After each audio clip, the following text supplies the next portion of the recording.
I'm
your host, sabrinasalvati.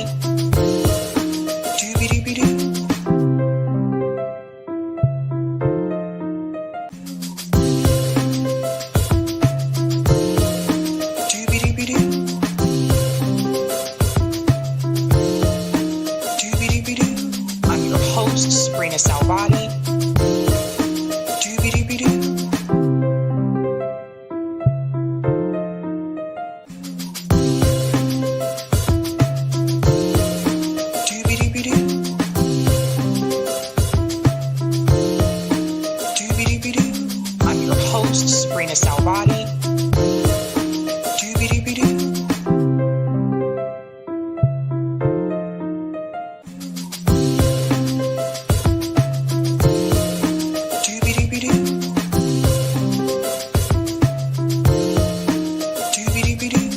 I'm your host, sabrinasalvati.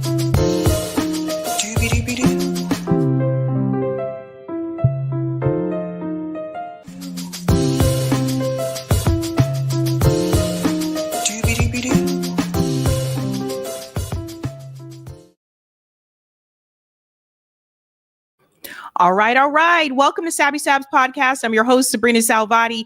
If you're new, I want to let you know that Sabby Sabs podcast is a part of Revolutionary Blackout Network. You can catch me there on Thursdays for the Sabby and JB show, and you can catch me here on Tuesday, Thursday, Friday, and every other Sunday. Shout out to everyone watching on YouTube, Rockfin, Twitter, and Rumble, and welcome back, guys. I know it has been a crazy weekend. We have so much to discuss tonight, quite a number of stories. Tonight's theme is, what are they selling? And I want you to think about that when you hear these stories. First and foremost, I do think our special guest is here. So I want to go ahead and bring in James. Our special guest tonight is James Lee. He is an independent journalist. He's also a contributor at Breaking Points, and he makes some pretty cool TikTok style videos. Let's go ahead and bring him in. Welcome, James. Thank you so much for coming on. Hello, Sabrina. Thank you so much for having me on. So I think before we get into, I want to definitely dive into your deep dives about the healthcare industry. There's a lot that has been exposed there. But before we get started with that, I think a lot of people would like to know a little bit about you. How did you decide to get started in independent media? Was there something about politics that just told you that you had to do this? You had to start your own YouTube channel. What was it that pushed you to get into political media? That's a great question, and I'll try to give the 2-minute condensed version of that. It's a long story, but a lot of people actually don't know this, but I used to be a consultant for Big Pharma. I worked as a Fortune 500 consultant, various companies. One of the big ones you probably all know about, based in New York City. Just Google it. You'll find out which one it is. And, that's the work that I did for about 4.5 years. So, I think in terms of the awakening, what pushed me to do this type of work definitely was not the money. I'll tell you that right now. A lot of the awakening for me was being in that space during COVID and seeing some of the things that were happening behind the scenes of what was communicated to the public, but what was said behind closed doors. And so I just thought, man, I can't in good conscience continue to do this type of work, even though I thought the money was pretty good. It was very difficult, in my personal opinion, what I was doing. And so I just started putting my own videos online on YouTube, and then later on TikTok and the other platforms as well. And now here we are, another, I would say 3-4 years later.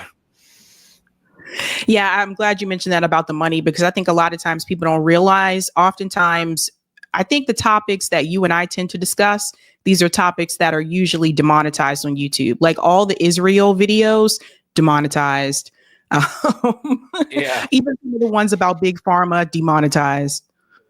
Yeah, absolutely. I mean, there are ways to make money in media, and I think it's really easy to tell who is doing it for the money versus who is just really trying to cover the topics in an honest way. That's right. So one of the things that you have been diving into, and you're really good about showing data, which I love, you've been diving into the healthcare industry. Now, of course, a lot of us know Luigi Mangione's trial is coming up quite soon.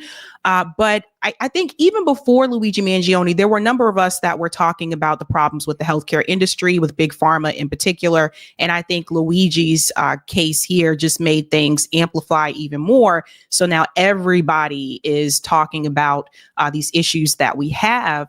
One of the things that you have pointed to oftentimes, particularly in some of your videos on Twitter, is the profit margin here, the way that some of these healthcare CEOs, it's not just a Brian Thompson from United Healthcare, it's other CEOs as well.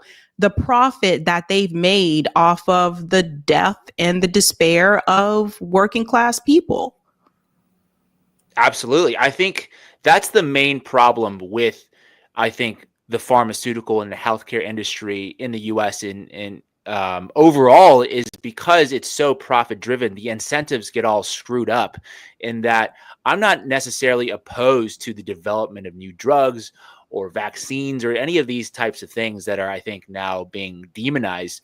It's more so that they create these things and they offer it as kind of the only solution to the health problems that we're seeing. So it's, okay, we have a disease, let's make a vaccine for it. And we can get into some specifics that I've looked into as well. But it's the same across the board. It's like, oh, you got mental health issues. Let's get you on some certain SSRI or other medication. So it's this type of prescription or overprescription of these easy fixes that I think lead someone like me who's been in that industry to say, well, I'm not necessarily sure that they actually have the people's health as top priority. I think there's something else going on here. And I think that's where my main criticism comes from. And that's where my critiques come from. It's not necessarily to say that drugs are bad overall. It's that, hey, how do we apply drugs, but also other things that could be good for our health? Let's talk about some of those other things that people can do on their own that doesn't involve you giving, thousands of dollars each month to big pharma or the healthcare industry or insurance companies, these types of things. That's right. And there's something I want to bring up here. Shout out to Professor Zinkus for highlighting this. He said 5,000 nurses are striking against Providence Health hospitals in Oregon. Providence said they'd cut the striking nurses' health care if they didn't end the walkout by February 28th. The CEO of Providence Health, Rod Hawkman, makes $14.8 million a year, a 55% increase over 2021. This is another thing that, and good on Professor Zinkus for this, that I think a lot of people are not aware of. When some of these employees choose to go on strike, there is that threat that you could lose your health insurance. Like, that's another one that they hold over your head. So that's why a lot of people, I think, are more hesitant to go on strike because of that. And then also, again, here's another CEO who's making like $14.8 million a year. And again, that increase over 2021, that's another thing I think that some of us may have forgotten about. But during the pandemic, remember, there were a number of CEOs whose wealth doubled during that time. Meanwhile, pretty much a lot of people here in Massachusetts, we were locked down. So either you were working remotely or you lost your job because the business closed because they couldn't afford to stay open because of the lockdowns. But that profit margin there, and the CEO to threaten those other employees that if you don't end the strike by a certain date, then you're going to lose your health insurance. It's insane. Well, just to give a little bit of behind the scenes. So I graduated from business school, NYU. And I'm not trying to do that as a shout out to the school or anything like that, but I'm just explaining that when we are going to school there's actually a curriculum built in to teach us what to do in the case of a strike, to basically teach us how to union bust or techniques that we can employ to get workers back in the office, or how to manage your company during those situations, in order to, basically, I would say, get them not to strike anymore.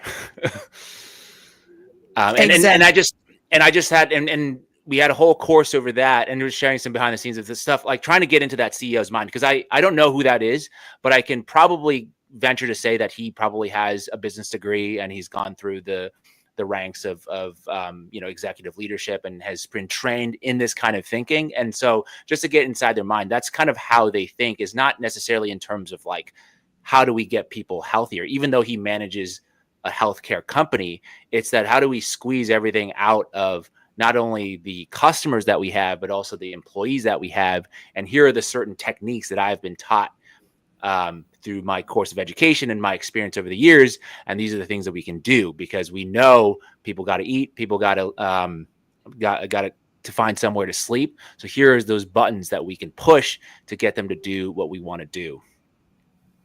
Yeah, it's very interesting. And of course, we know that Luigi's trial is coming up. I do want to show people this because Luigi Mangione did issue a statement recently. I want people to see this as well.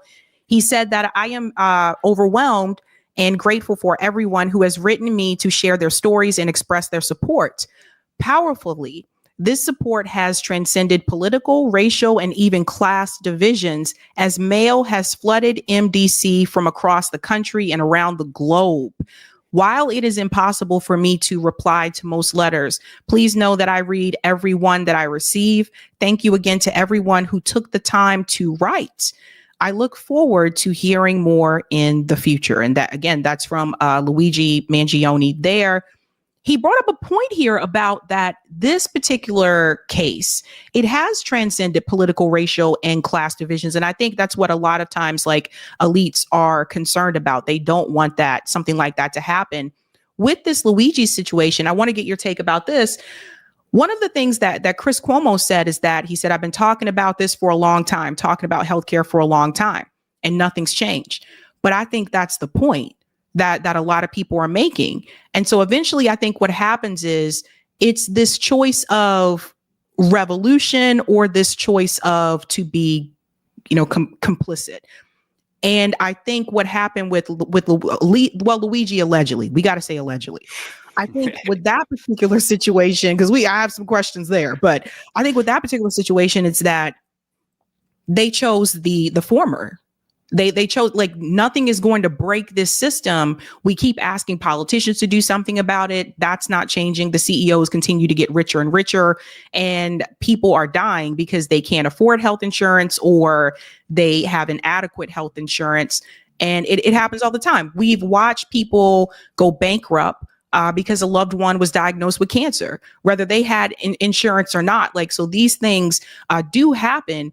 Do you think that the media, and in particular, those who are rather wealthy, do you think that they were shocked by the response that most people in the public had towards Luigi Mangione?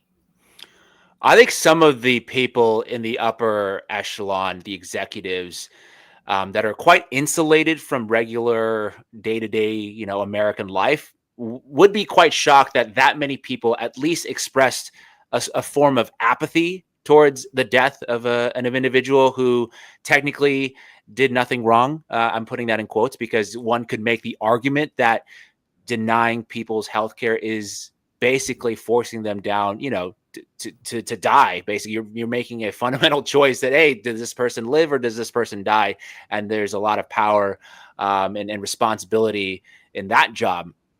But yeah, I would say I think people are quite shocked. And my response with that would be that I don't think they should have been shocked, because this is like the most, I don't know if it's controversial to say this or not, but this is like the most capitalistic market power thing that, somebody could do to influence the outcome. Because what Luigi basically did, in my eyes, is provide a market check on the way of doing business for these healthcare companies by saying that, hey, if you don't do your job in a certain way, or you might die on the street. That's basically what the check is. Like, then the next time the CEO is thinking, and you saw the immediate effect after that too, where another health company, I think it was Anthem, they were about to roll out some kind of new regulation or rule around anesthesia, where the patient wasn't even in control of that. Basically, if you were extended a certain amount of time in surgery, then they wouldn't cover your surgery or the anesthesia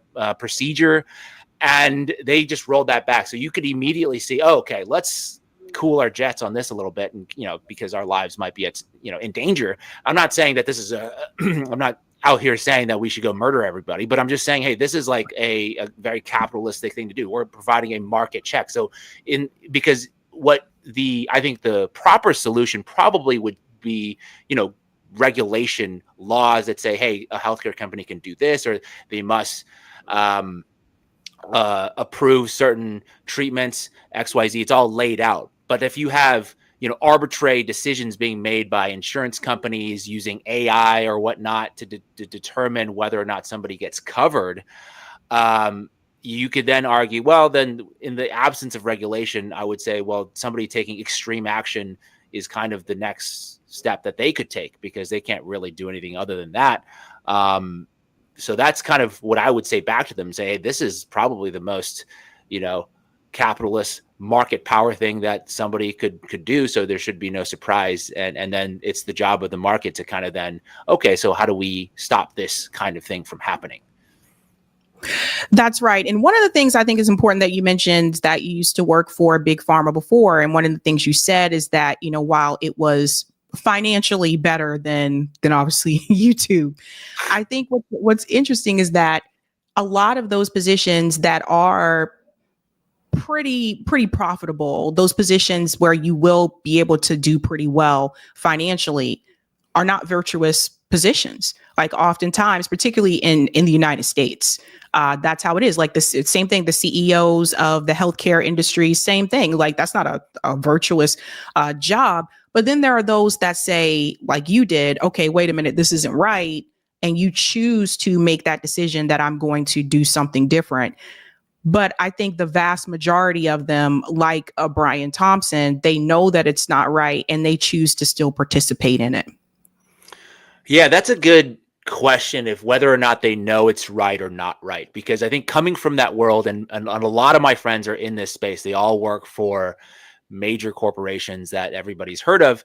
I'm not sure they would agree that what they're doing is wrong, because what they would see, or what they would say is, well, I'm just following orders. Like, this is my job. My job is to make a certain, widget within the company more efficient. And, speaking from my own experience, my job within the consulting, or what I did for these companies, was I was specialized in supply chain. So I was focused on making each node of the supply chain more efficient. But with that comes a certain trade-off. And we saw that during COVID, to say, well, what happens when there's a sudden supply shortage, or a shock to the system in terms of a demand or a supply shock? Now all of a sudden you're out of stock for a certain medication or other things that are people need.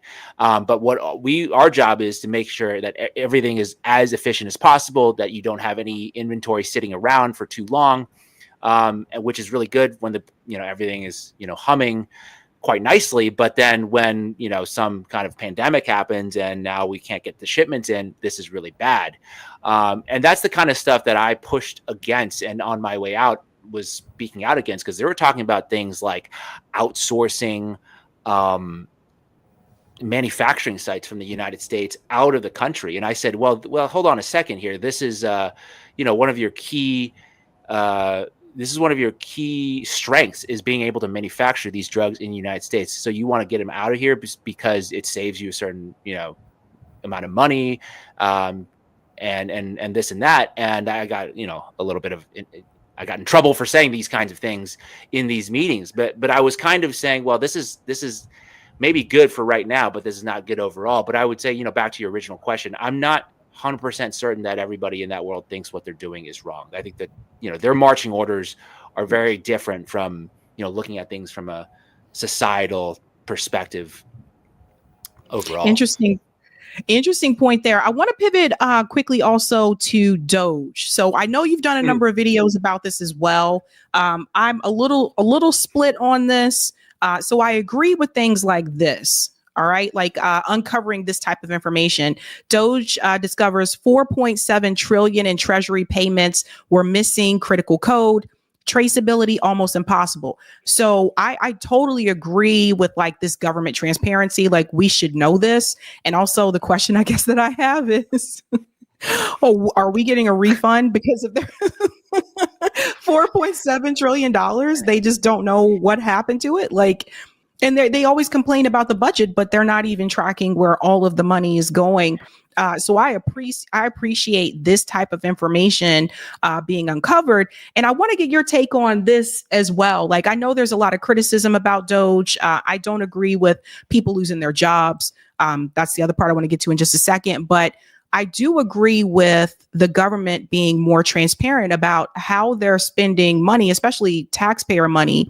And what I think we're starting to see is that they've basically pulled the cover off, not just a lot of the spending, but even some of these like offices and positions that don't really do anything, and I don't know if it's the same for you, but I know like at my previous employer, there were a number of positions that had like a fancy title, but they didn't really do anything. They just kind of answered emails all day.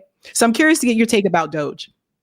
Yeah. So I'm kind of similar in, I think your take right now is I'm split on DOGE, because I do believe in the fundamental mission of DOGE. If we were to take them at face value in terms of what they're trying to do, provide transparency, make the government more efficient, I think all of these things are good.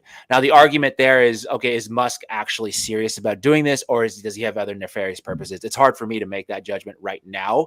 But that's kind of the pushback that people are giving right now, is that no, they don't actually care about efficiency. They just care about gutting the government and then putting, the private sector in charge of all of these programs in order to make more money. So that's something that I'm definitely going to be watching out for sure. But as far as the transparency, we have to have this transparency. And for those that are, I think, more on the reactionary side of things, is that DOGE is only here because the government didn't do these things. I think there are functions within the government, such as, the inspector general. These guys, they're supposed to be doing this.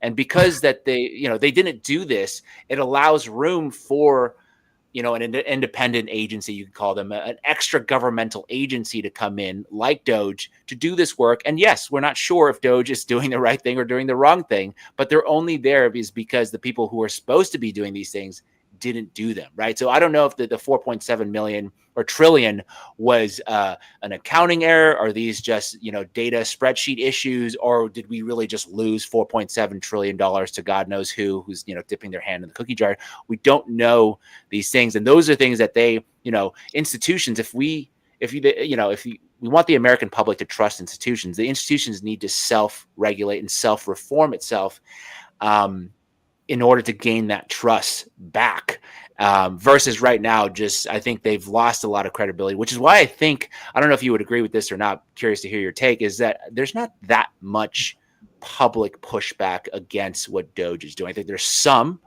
but there's not that many people freaking out saying, oh, we're in a constitutional crisis, these guys are criminals coming in. I'm not really sensing that, but I'm aware that there are different media bubbles everywhere. So I'm curious if you've seen that. I think it's more so it's partisan politics. So the vote blue, no matter who, is like, this is crazy. This guy is a billionaire. He shouldn't be able to come in there and make these decisions. I would say billionaires shouldn't be involved in politics at all. That's my take. Like, regardless what the party is, the Democratic Party also accepts certain types of billionaires, right? So it's that type of thing. It's more partisan politics that I've noticed. But I think another thing that the people are more so pointing out is the layoffs, right? So this all came a part of DOGE as well. I want to show everybody this. There are protests against Elon Musk and his DOGE actions when it comes to the federal layoffs. Everyone check this out. I think the person who currently occupies the White House has no business being there and is making a chaotic mess of our country. It's just ridiculous that these things are going unchecked. Hey, hey, ho, ho, Elon Musk has got to go. Hey, hey, ho, ho, Elon Musk has got to go. Now, what I wish, James, is that all of these people would have been protesting, regardless if Elon was around at all, because I would have liked to see those protests every presidential election. Hey, hey, ho, ho, billionaire money has to go, because both parties take billionaire money. I think the difference with this is that it's right out in the open. And I think a lot of people may not have realized this before when they make these statements that, well, Elon Musk is making decisions, not Donald Trump. Who do they think was making decisions in Obama's cabinet? Like, Obama's cabinet was like Wall Street cabinet. I don't think a lot of people realize that billionaires have been making decisions. Wall Street has been making decisions. Military industrial complex has been making decisions. And the president, in my opinion, a lot of times is just a puppet. That's a good point. And I would agree with that point in that you could argue that this is almost a good thing because it forces the conversation out in the open to say, yes, America, the government is run by billionaires, and that is the way it goes right now. Do we like that or not? Because billionaires, if you go way back, they were just better about, Koch brothers, whatever these guys, they were always influencing policy, but they just did it in a much more closed door kind of way versus right now, Elon Musk is out there every day. He's tweeting, every single action that DOGE is doing. He's tweeting out some things that are correct, some things that are wrong, and people are seeing it out in the open. But that's kind of, in my opinion, how it worked the whole time. It's just out now, it's out there.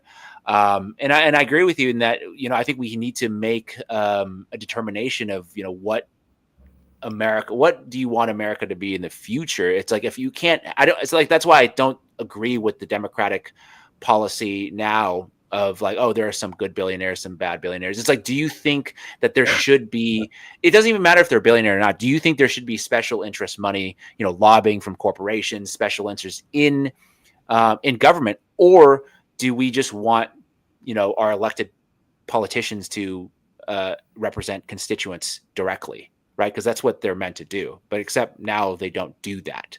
So that's kind of where I'm at and why, I'm kind of in a no man's land myself of like, well, I don't, I'm not necessarily like all cool with, just autocracy or whatever they categorize, but I'm also not down with just gaslighting people into thinking that the other option would have been better. Like we would have been in a very good situation if Kamala Harris were president right now. I don't believe that either. I'm kind of in that same camp. I think that it's funny to me, people that are calling out the billionaire interest in the billionaire money, because Kamala Harris had many billionaires donate to her campaign, and she had a lot of money. One of the things that I do want to also acknowledge as well when it comes to DOGE, because some people may not have seen this just yet. We were talking about the jobs. There are a number of people that have been laid off.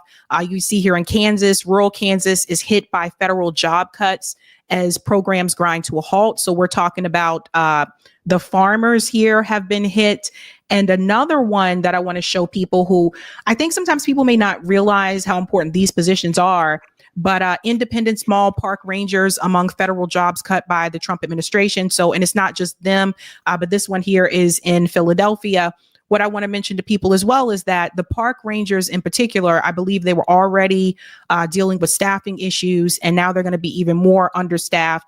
when you think about tourism, and for those of you who like to travel and you like to visit the national parks, particularly in the summertime, it's those park rangers that are there that make that possible. Like, they are also there to take care of the grounds and the park as well throughout the years. Don't forget about the wildfires that happen sometimes in those particular areas. So those I do consider to be important positions.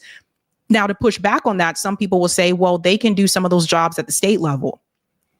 But I don't think sometimes people realize, even when it comes to like those park rangers, many of them were still employed by the federal government. So I think what this is showing people, that what you think may have been a state job is actually, they're actually employed by the federal government. I mean, a number of it, and I don't know if it's the same where you live, but a lot of the free tours that are done here in Boston, that's through the park service here, and that's why it's free. So these are things that people might need to think about, and how that's going to impact tourism, particularly here in the United States. But the last thing I want is for people to have to lose their jobs. And I'm curious to hear your position about that. Yeah, I don't know I haven't looked into specifically the examples that you just brought up with the National Park Service or anything like that. I've more so been, kind of keeping in my eye out on the USAID folks. They brought some of the people in on, 60 Minutes on CBS to talk about how they lost their jobs and everything like that. I would say, this is my take is, like, I think this is an unfortunate situation. Like, I wish these programs would have been just good from the beginning, where, these are so-called civil servants, government bureaucrats. They would know the responsibility that they have in terms of upholding the trust in these institutions, so we don't get to a state where a lot of people are just going to say, hey, let's just throw the baby out with the bathwater. I think I'm sensing a lot of that right now. It's like, okay, USAID, maybe there was some good happening, but look, we can point that out, all of this regime change and, dissident sowing activity in foreign governments. Like, that's not good. We don't want that. So for me to come out and defend that, I really don't want to, or I can't. I don't really feel that bad for folks within that organization to lose their jobs. But then you get, like, let's say, it seems like some of the downstream effects, the National Park Service, these kinds of things that I see as a public good that people can enjoy. The nature of America. Like, one of the things that we have here that, God-given, we have such great landscape and trees and lakes and parks and all these things that we should enjoy. Now this is becoming somewhat at risk as well.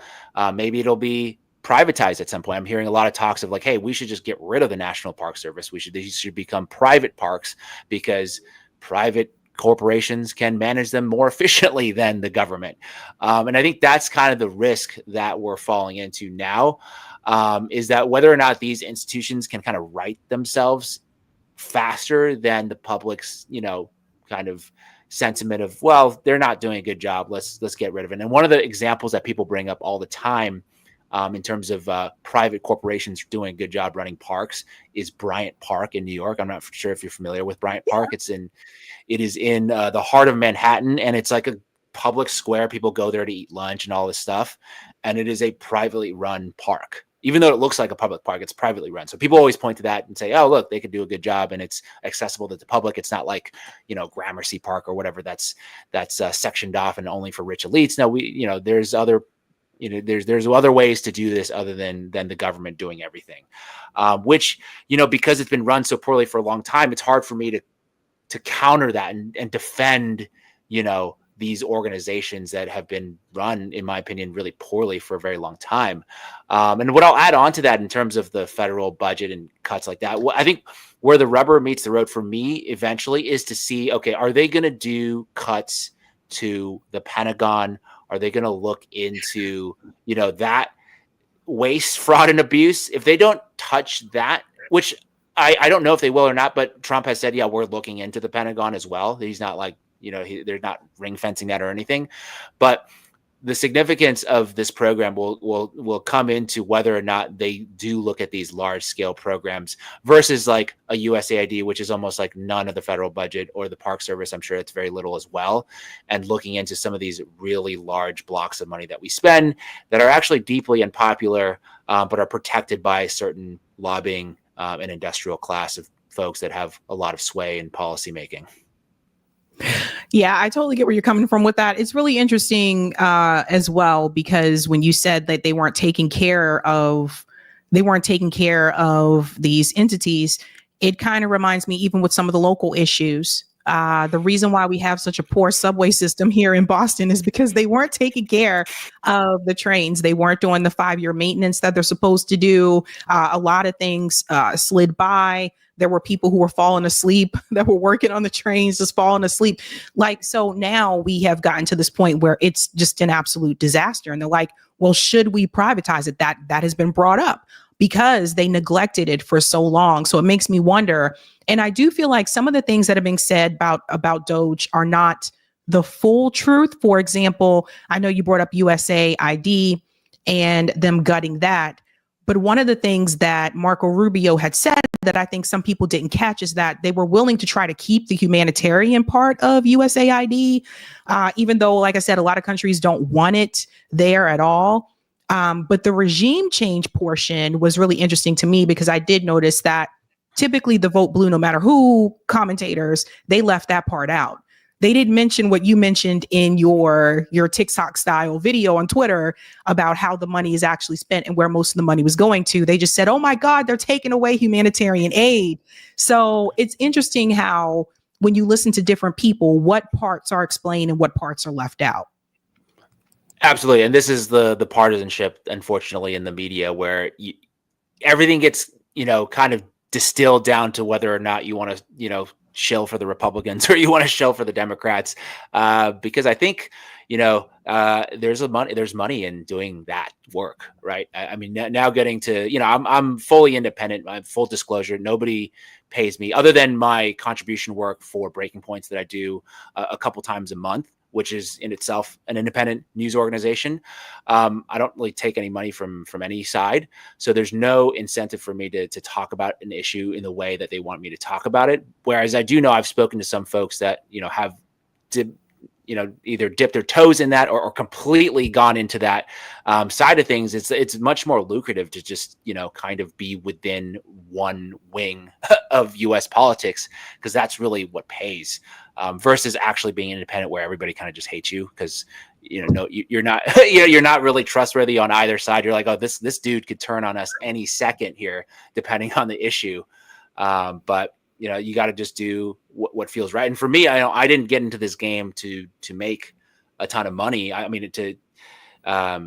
to make enough money to survive, but there's certainly other ways that my education and things like that would have lent itself to, in terms of like getting a more lucrative job. This is definitely not it. So I feel like it's important to just explain to people, hey, by the way, I did a video today talking about, more on the RFK Jr. stuff, where a lot of the Democrats in the vote blue, no matter who, commentators are against basically everything that's coming out.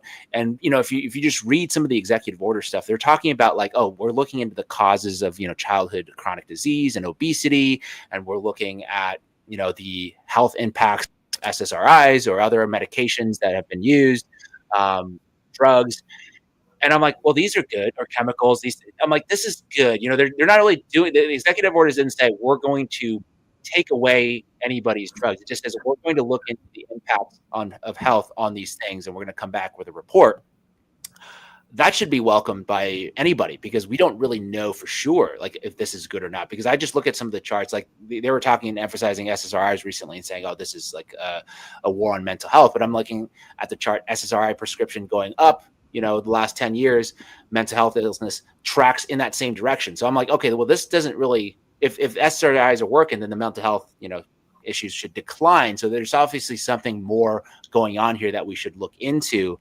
And so that's why, I just made a video about that, talking about, hey, you realize that the whole healthcare industry is geared towards making money versus like making people healthy, right? And there's I don't know if you saw the study that came out, 8 days ago, saying that 95% of healthcare profits are spent on shareholder payouts.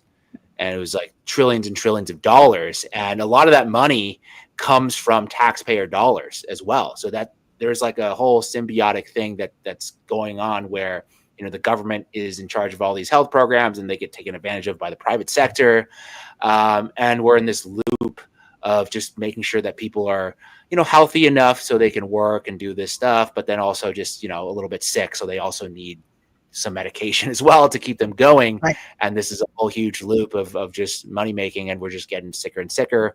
I mean, the amount we spend on healthcare is like outpacing every other industrialized nation, but we're certainly not at the top of the list in terms of our health. So like, there's clearly something broken and wrong here, as far as the status quo.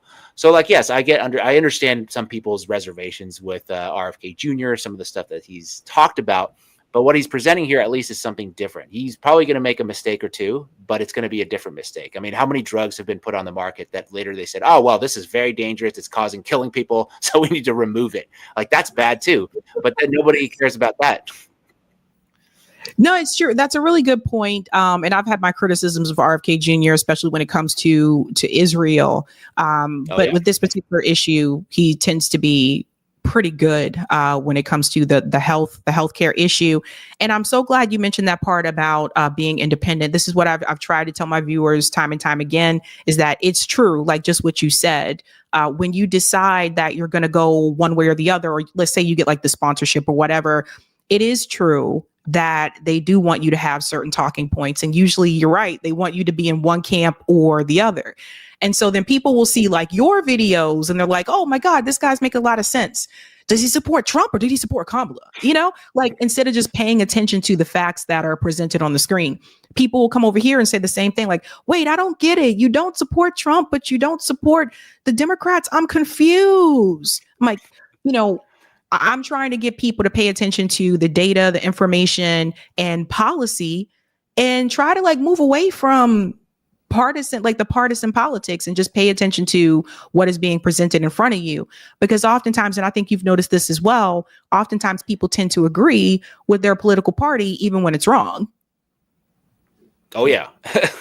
Well, they'll not necessarily agree, but they'll come up with some kind of mental gymnastics of why the way they're doing it is going to be good in the long term, or maybe they're playing some 4 or 5D chess that's actually not what their stated position is. And I find that to be, a little bit tiring for me. I don't like doing, it just seems like some issues are kind of clear one way or another, whether, this is right or wrong. And I'd rather just say it versus trying to go to bat for somebody who, probably, if you think about most politicians, they're in it because they're, kind of narcissistic. They want, none of them can really be trusted. All of them need to be scrutinized to a high degree, even if I like them, right? For example, I like RFK Jr., but he still needs to be scrutinized in terms of his actions, like what he's actually doing. So like, for example, yes, being called out on Israel, but although now he's not in a position to impact that policy. So it's not as important, but if he's doing stuff and he's all of a sudden, taking big pharma money, I would probably call that out and say, well, this doesn't seem right. Whereas, if you go the other way, if you start saying, well, no, he took this money because he's trying to get cozy with them and he's trying to get influence from the inside, kind of that, I would say like that AOC kind of strategy that I've seen sometimes is like, well, no, we need to infiltrate from the inside. That's how the change happens. I don't know if history shows that works. I hear you. James Lee, thank you so much. Can you tell everybody where they can follow you? Yeah, absolutely. You could follow me pretty much everywhere. So YouTube is where I have both my long form stuff where I deep dive into certain topics, 10, 15, 20-minute deep dives, as well as the shorter stuff that Sabrina mentioned, the 1 to 3 minute kind of mini dives. You can find both of those on YouTube. I'm also on X as well, and TikTok and Instagram, all at 5149 James Lee spelled with an I. So all the same handle. You can find me on all those platforms. Appreciate it. Awesome, James. Thank you so much. Yeah, thank you. Bye.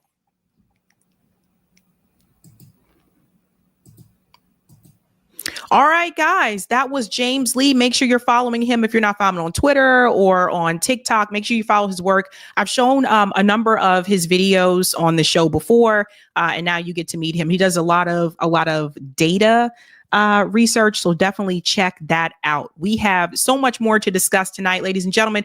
Again, the theme is what are they selling? And I want you to keep that in your head as we get to the stories tonight, ladies and gentlemen. First and foremost, I do want to get to some of the comments here. And thank you for saying this, DJ Leader. I was going to mention this as well. JB said in stream that he is feeling better, but just wants to go home and rest. He's really bummed that he won't be able to get to Seattle. Yes. So I was going to give you guys an update about that. I know many of you have been asking about my comrade, JB from RBN. So he's still in the hospital. They're not ready to let him leave yet, but I did talk to him on the phone. So he sounds a lot better. They're just not ready to let him leave just yet. But I wanted to give you guys that update there, because I know some people were asking. Shout out to Sarah Duran for becoming a Sabby member. And shout out to Philip Blair for also becoming a Sabby member. Give them both a big whoop whoop. All right. Leroy, do business schools require students to take ethics? So I taught at... I can't say it's across the board for every business school, but I can say at the school that I worked at, it was required. It was required to take ethics. Thank you, JJ. Get money out of politics. That's right. Thank you, Philip. Where was their outrage when FDA blocked legal access to MDMA-assisted therapy for PTSD this past summer? How many PTSD lives have been lost since? It's a good question. Thank you, Immortal Technique fan. All violence is wrong. Jewish supremacy is wrong. Thank you, Sparky. Great work. Love, Sabby. Thank you very much. All right. We have so much more to discuss, ladies and gentlemen. Let's go ahead first and give a shout out to everyone who is a Sabby patron. Thank you guys so much. Really do appreciate you holding down the fort around here. If you are interested in being a Sabby patron, I have 5 categories. Ultimate. There's Sabinators as well. Don't forget about those guys. There's also a group called Sabsters, just doing the damn thing. And of course, there are Sabbies. That's a healthy little bunch, huh? Healthy, healthy, healthy, healthy. Hey, hey, hey. And there are members. All of their names are listed here. And you can also see their names scrolling across the bottom of the screen. They're on the ticker. And I want to give a big shout out here to a new Sabby patron. Over here, we call them newbies. Let's give it up for Court Jones. Court Jones, what's up? And thank you and welcome, Court. There was a show back in the day. I don't know if everybody's familiar with it. It was called Night Court. My parents used to watch it. I think they still show the rerun somewhere. I don't know if everybody's familiar with that. Night Court. Everybody remember that? Oh, well. Okie dokie. What else are we going to discuss tonight, ladies and gentlemen? Let's go ahead and get into it again. Like I told you, we have quite a bit to discuss. The theme is what are they selling? Here we go. Tonight, we are discussing Dave Chappelle and Jerry Seinfeld on Gaza. It is a tale of 2 comedians. Which one do you think is on the right side here? But I'm also going to show you something, a little trend that I've noticed with Jerry Seinfeld and his Seinfeld buddies. We'll get into that. We're also going to discuss Zelenskyy pushes back on Donald Trump. Donald Trump is calling for an end to the Ukraine war. Zelenskyy has other ambitions. Oh my God, he's crazy. We're also going to dive into Jen Psaki insane interview. This interview that Jen Psaki had with Jon Stewart really does reveal some things about that DC bubble. And we're going to dive into some of the things that Jen Psaki is just very cringe on, which even Jon Stewart is calling out. And we're also going to discuss, we just discussed this actually with James Lee, Luigi Speaks Out. So Luigi Mangione, we went over his statement in that conversation there with James Lee and the healthcare industry. Don't forget that Luigi's trial does start soon. So we will keep you updated on that. And last but not least, the craziest of all crazies, we're going to dive into that Delta plane crash, which is just absolutely insane. If you have not seen the videos or heard about it, you are going to hear about it tonight here, folks. So we have quite a bit to dive into. I always have to fix that little mirror there, folks. Okie dokie. Again, the theme is, what are they selling? If you haven't had a chance to do so, smash the like button. Thank you. And if you're new, don't forget to like, sub, and share like a Care Bear. And we're going to go ahead and dive into the first story, ladies and gentlemen. I feel like I'm scooted further over. What is happening here? Oh, I was scooted further over. Okay. I thought I felt a little off-centered. Now I'm back. Okay. Let's go ahead and get into this news story here.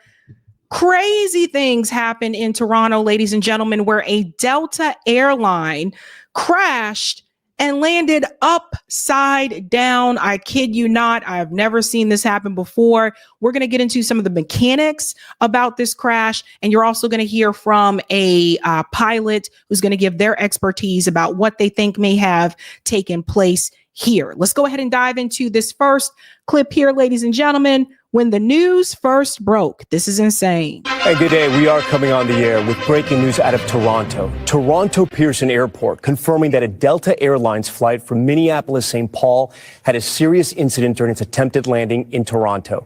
The airport issuing a ground stop for all flights there. And it's because of what you see right here. Early images showing the aircraft completely upside down.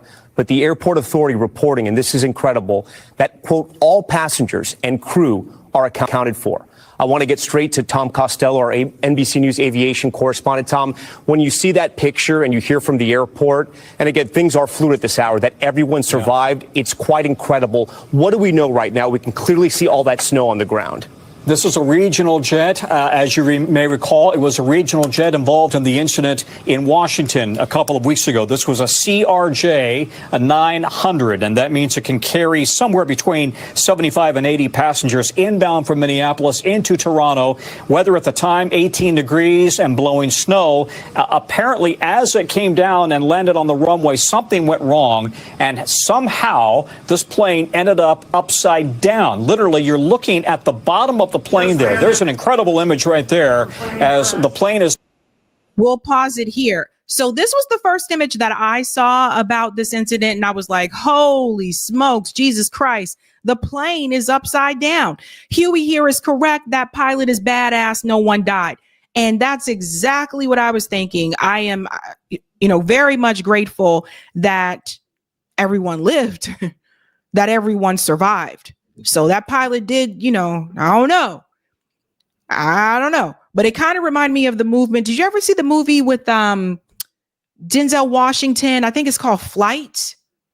Did everybody see that movie? It's loosely based on a true story. I always say loosely because, they be adding and stuff. But he was flipping the plane upside down and all that kind of stuff. Anywho, one thing they mentioned is the weather conditions, right? They said like it's 18 degrees. I have to tell you guys, I'm not in Toronto. I'm here in Massachusetts, outside the Boston area. And I'll be the first to let you know this week has been incredibly cold and very windy. We lost power yesterday because of the wind speed. And it was powerful too, like I went to open the door and the door was like, nope. I'm like, let me open the, nope, you're going back inside. So it was very windy here. And oftentimes with the weather patterns, it will come from Toronto, kind of dip down through that Buffalo, like Chicago, Buffalo area, and it makes its way to Eastern Massachusetts. So we kind of get similar weather patterns. Luckily for us, we don't get as much snow because usually I think because we don't get the lake effect that they get in Toronto and Buffalo, like we get a lake effect, but it's not that strong. So luckily we don't get as much snow as they do, but those winds are no joke. And I felt it yesterday. So it's been very cold and very windy. So just FYI, let's get back into the story a little bit more here. Upside down, Toronto Pearson Airport firefighters on the scene very quickly and hosing it down. The amazing portion of this, as you mentioned, the airport is tweeting that all passengers and all crew accounted for. And the question is going to be, what happened? Was it in the landing? Was it in, did they hit ice as they were landing and unable to control the plane? There are a lot of unanswered questions right now, but more than anything, I think everybody is grateful Tom, that nobody has been killed, according to the airport. The Association of Flight Attendants has just tweeted that the union representing flight attendants is responding to an incident in Toronto with Delta Endeavour Flight 4819. That's the regional carrier for Delta. Crews are working this flight. We're working the flight, rather, and there are no fatalities, according to the union. We have had a series of aviation incidents of late, Tom, as you well know. The one here in Washington. We also had a terrible medevac plane crash in northeast Philadelphia with 7 dead there. We had 10 people killed in a crash just off the coast of Nome, Alaska. And now we have this incident. But thankfully, at the moment, no fatalities reported. And let's pause here because I want to go ahead and interject and get you to ask this question. What are they selling? It is February 2025. We're still kind of into the new year, in my opinion. And I've already covered, what is this, the 4th or the 5th plane crash on the show this year? What are they selling? Are we seeing, and I want you to start thinking about this, are we seeing an unusual amount of plane crashes in a short amount of time? Or is the media just choosing to cover it more? And I want you to hold on to that question, because remember, we know what they show us. And a lot of times, unless you live in a particular area, you may not hear about these things, especially if it's a small plane, unless it's on the local news. So ask yourself that question. Are we seeing more plane crashes than usual, or is this what they are just showing us? And is it that they weren't showing us all of them before, back to back to back to back? And I mentioned that because remember the train derailment in East Palestine, Ohio? So that was really big news. And as it should be, and a lot of people in East Palestine, Ohio, and in parts of Pennsylvania are still sick from the chemicals that have been released due to that derailment. But that wasn't the only derailment. Train derailments happen more often than people realize in the U.S. So you have to ask yourself, even with that, why is it that when other train derailments happen in this country, and there were also chemical issues, why weren't those national news like it was for East Palestine, Ohio? So once again, guys, ask yourself, what are they trying to show us? What are they trying to tell us at this point in time? We'll go on a little bit more here, and I have a couple other clips I want to show you about this. And Tom, we just got some new information. NBC News has confirmed that 8 people are injured. We know that one of those 8 is in critical condition right now. You mentioned a key piece of information there. This is flight 4819. I think that's what you said. This was a CRJ 900. Tom, the airport also tweeting that in the last week, they've gotten about 20 inches of snow, more than they received in all of November, December, and January combined. You can see those piles of snow there. Talk to me about the rescue effort there, because we saw those fire trucks out there shooting what looks like a fire suppressant on top of these planes, but we're talking about freezing conditions out there. They're going to do that immediately, because if they have a fuel tank rupture, they need to immediately. And by the way, there's some amateur video out there suggesting that there was quite a bit of heavy smoke immediately after this incident. Fire crews are going to be at the end or at the point of where that crash has occurred. I think the rule is they've got to be there within, I want to say it's 90 seconds, but I'm not positive. They're all governed by the same FAA, and the FAA regs and the Canadian regs are the same. They've got to have a very robust fire response very quickly. But that's amazing. You've got everybody out and some injuries, but no fatalities. It is, as we mentioned, this is operated by Endeavour. And as you know, most of the airlines have a kind of a sub-carrier, if you will, that handles the regional flights. So that appears to be what that is. Then a regional flight for Delta Airlines, Minneapolis to Toronto in pretty rough landing conditions, insofar as the snow on the ground. Anyway, Tom. So look at the ground conditions here. You can see the snow. Sometimes also, as it does here in Boston, sometimes there's ice underneath the snow. That's the worst, because you step out and you put your foot down and you're like, it's snow, I'm good. I got on my snow boots, not realizing there may be a layer of ice underneath the snow, and it go whoop, right? So keep that in mind as well. Now, we do have an update here, and thank you so much for sharing this, baby Ethernet. 18 people are injured with 3 in critical condition. That number has been updated. Thank you so much for that. I will say, though, the way the pilot manage to land this. Now, I want to show you what happened inside the cabin. So inside the cabin of the plane, you're going to see how everyone is kind of like, what the hell?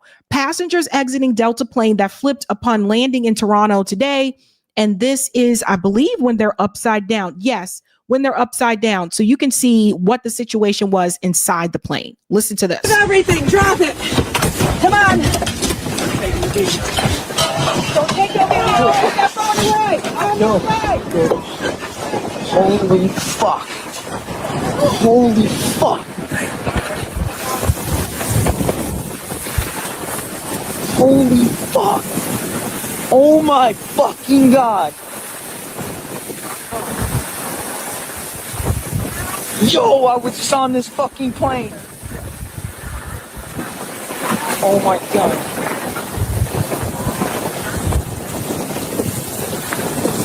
Yo, I was just on this fucking plane. Holy fuck. The way that people are getting out of the plane and just walking, like that to me was shocking. Like I did not expect to hear about any survivors at first. I was like, what? When I heard about this crash. But yeah, very scary there, folks. Very scary. Now we want to get into what possibly caused that crash. There was a passenger that did appear on GMA. I want you to hear from them as well. We are joined now by one of the passengers, John Nelson. John, thank you for joining us this morning. Walk us through what happened. Any warning at all? No, it was a normal flight from, Minneapolis. I had been on the flight from Detroit coming into Toronto here. I was paying attention, watching out the window as we were coming in. I did notice, the winds were whipping pretty hard and the runways were snow covered. Did the pilot say anything?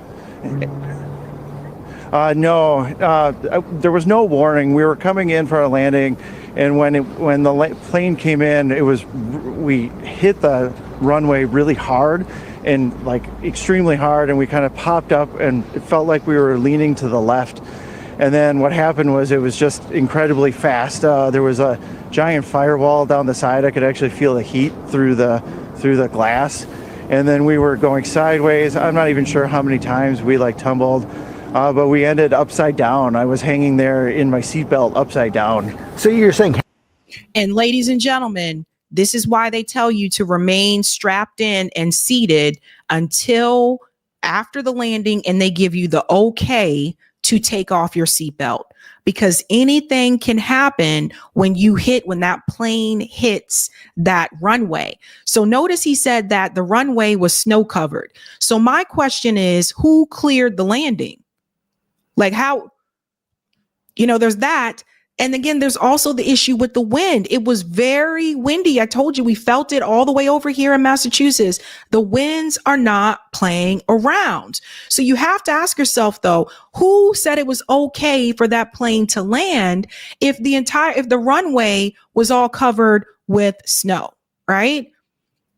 I don't know, but we need to ask that question. How many times do you think you flipped more than once? I'm not sure. It's at least once for sure. And then, so you're hanging upside down. How did you get out of your seat? Yeah, at that point, everybody was quiet for like a moment or two, and then everybody was trying to scramble to make a sense of what just had happened. And so we released the seatbelts that kind of fell to the floor, which is now the ceiling, and helped the lady next to me get out of her seatbelt. And then you heard the flight attendants yelling, "Open the door, everybody take your stuff and, get out now," right? So they were professional. They were trying to get us out as quickly as possible. Everybody in the cabin was, I would say, relatively calm. We all worked together and got out of there as quickly as we could, because we could smell fuel as we were getting out of the plane. That's really remarkable. You're saying it was silent after you guys flipped over and then everybody pretty calm? Yeah, I mean, in the moment, it feels hard, but yeah, I would say that everybody worked together and we just helped each other get out of there. People tried to pick up phones as we were crawling out of the plane, and once we got out, that was when I took the video that you saw. And then shortly thereafter, there was another explosion from the far side of the plane, and firefighters and EMT were trying to get out of the way, and they were professional and on site very quickly. What was going So I guess it was a good thing that everybody was able to get off that plane before that other explosion happened. Eric actually does have that landing video. Eric, we can pull that up when you're ready to show people so they can see exactly how this plane like went upside down. But another thing I want to mention here as well, you know, obviously they're going to be looking for someone to blame with this particular incident. I mean, it's very scary. But again, ask yourself, what are they selling? Why do we keep hearing all these stories about the plane crashes back to back? Even that the medic plane in Philadelphia. I've pointed to our infrastructure before, and I've talked about how obviously you had a company like Boeing that has been pushing production when it wasn't quite ready. And there were two whistleblowers that were going to testify against Boeing. And of course, we know what happened to them, right? All of a sudden they were dead, right? So there's those types of things. But at the same time, when you think about this particular situation, this wasn't really about production. And I'll show you that in just a second. But first, we have that landing video, and then I'll show you who actually made this plane.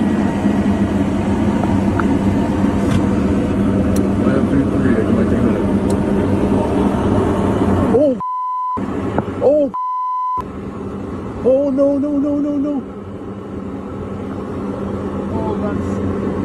So guys, it caught fire as it landed. So it's a miracle they're all still alive. Tower, you're seeing this airplane just crash into 3. Oh my God. Is that, I think that's ice on the runway. Hold on. I gotta go back. Oh. See right there? So you can see it caught fire right there. Right? So one of the things was the wing. People are talking about the wing and why did that break away? I do want to show you this part here, a little bit more details, what we know about the Toronto plane crash. This is coming from the New York Times. I want to dive into this part here. The plane skidded on its right side. So this is coming from Mr. Kukoff, who was sitting at the window. So again, this is the plane's roof became its floor. So the plane skidded on its right side. That's when they started to see the flames there as the plane hit the ground, eventually ended belly side up. How the aircraft flipped upside down after the landing. As the plane approached the runway, the landing gear appeared deployed. So you can see that here in the picture. We go to number 2. You can see soon after it touched down, the plane's right wing hit the ground, sparking flames. So here's where you see that first spark right there. And then you see more here. And that's the right wing of the plane. If we go to number 3, the left wing was seen rotating as the plane was flipped on its back. And you can follow the sequence of the pictures here to see that plane do its roll. And number 4, the plane continued to skid upside down. Right? So let's talk about the drifting snow. There was drifting snow. There were strong winds coming from the west at about 29 miles per hour with gusts of up to 38 miles per hour around 2:15 p.m., the time of the crash. There was also drifting snow in Toronto, which was struck by 2 snowstorms in the past few days. So you can see it here. If you look at the flight path, ladies and gentlemen, you'll see here's the plane coming down this way. Follow the yellow arrow here, and this is where the plane was landing. So we have a couple of things happening here. We have drifting snow. Wind gusts reached up to 40 miles per hour when the plane landed. So you have the wind gusts coming from this way, the plane landing here, obviously impacting that plane. The final approach, the jet attempted to land amid strong winds and drifting snow. So the question that I have for all of you guys is, was it the right thing to do? Was it right for that plane to land, considering the conditions that I just told you about, right? The wind, the snow drift. I don't know. I'm not a pilot, but what do you guys think about that, right? Pretty risky, but he pulled it off. Where the plane came to rest with its belly up, right? So there's that there. Another one I want to mention, there were 76 passengers on board. Now, here's the thing, because everybody's asking about Boeing, and I thought the same thing too, right? The plane was not Boeing. So Delta, it's tricky. I'll show you in just a second. Boeing does make some of Delta's aircraft, but this plane was not Boeing. So it was Bombardier jet. The model CRJ 900 aircraft was operated by Endeavor Air, a Delta subsidiary that typically operates smaller planes for the airline. It was about 16 years old. With regular maintenance, such passenger jets are often operated for 2 to 3 decades or more. So far we can see this plane was not out of date. It was having the maintenance that it's supposed to have. It goes on to say here that the Mitsubishi, which bought CRJ line of planes from Bombardier and discontinued its production, said that there were more than 400 CRJ 900s in use by 18 airlines worldwide. So, this one we can't point to with Boeing, and I'll show you their aircraft. This is right on Delta's website. So you can see here, they do have different ones. They have Airbus, they have Boeing, and they have this one here, which is Bombardier, which is what this jet was. So we can't push this one on Boeing, you guys. I think the weather was very, very problematic, and I think that's a big part of it. But I want you to hear from a pilot. I want you to hear what they had to say about this type of crash. Listen to this. Joining me now, Chief Transportation Correspondent, pilot herself, May-K Beeler. May-K, you've been flying here for 40 years or so.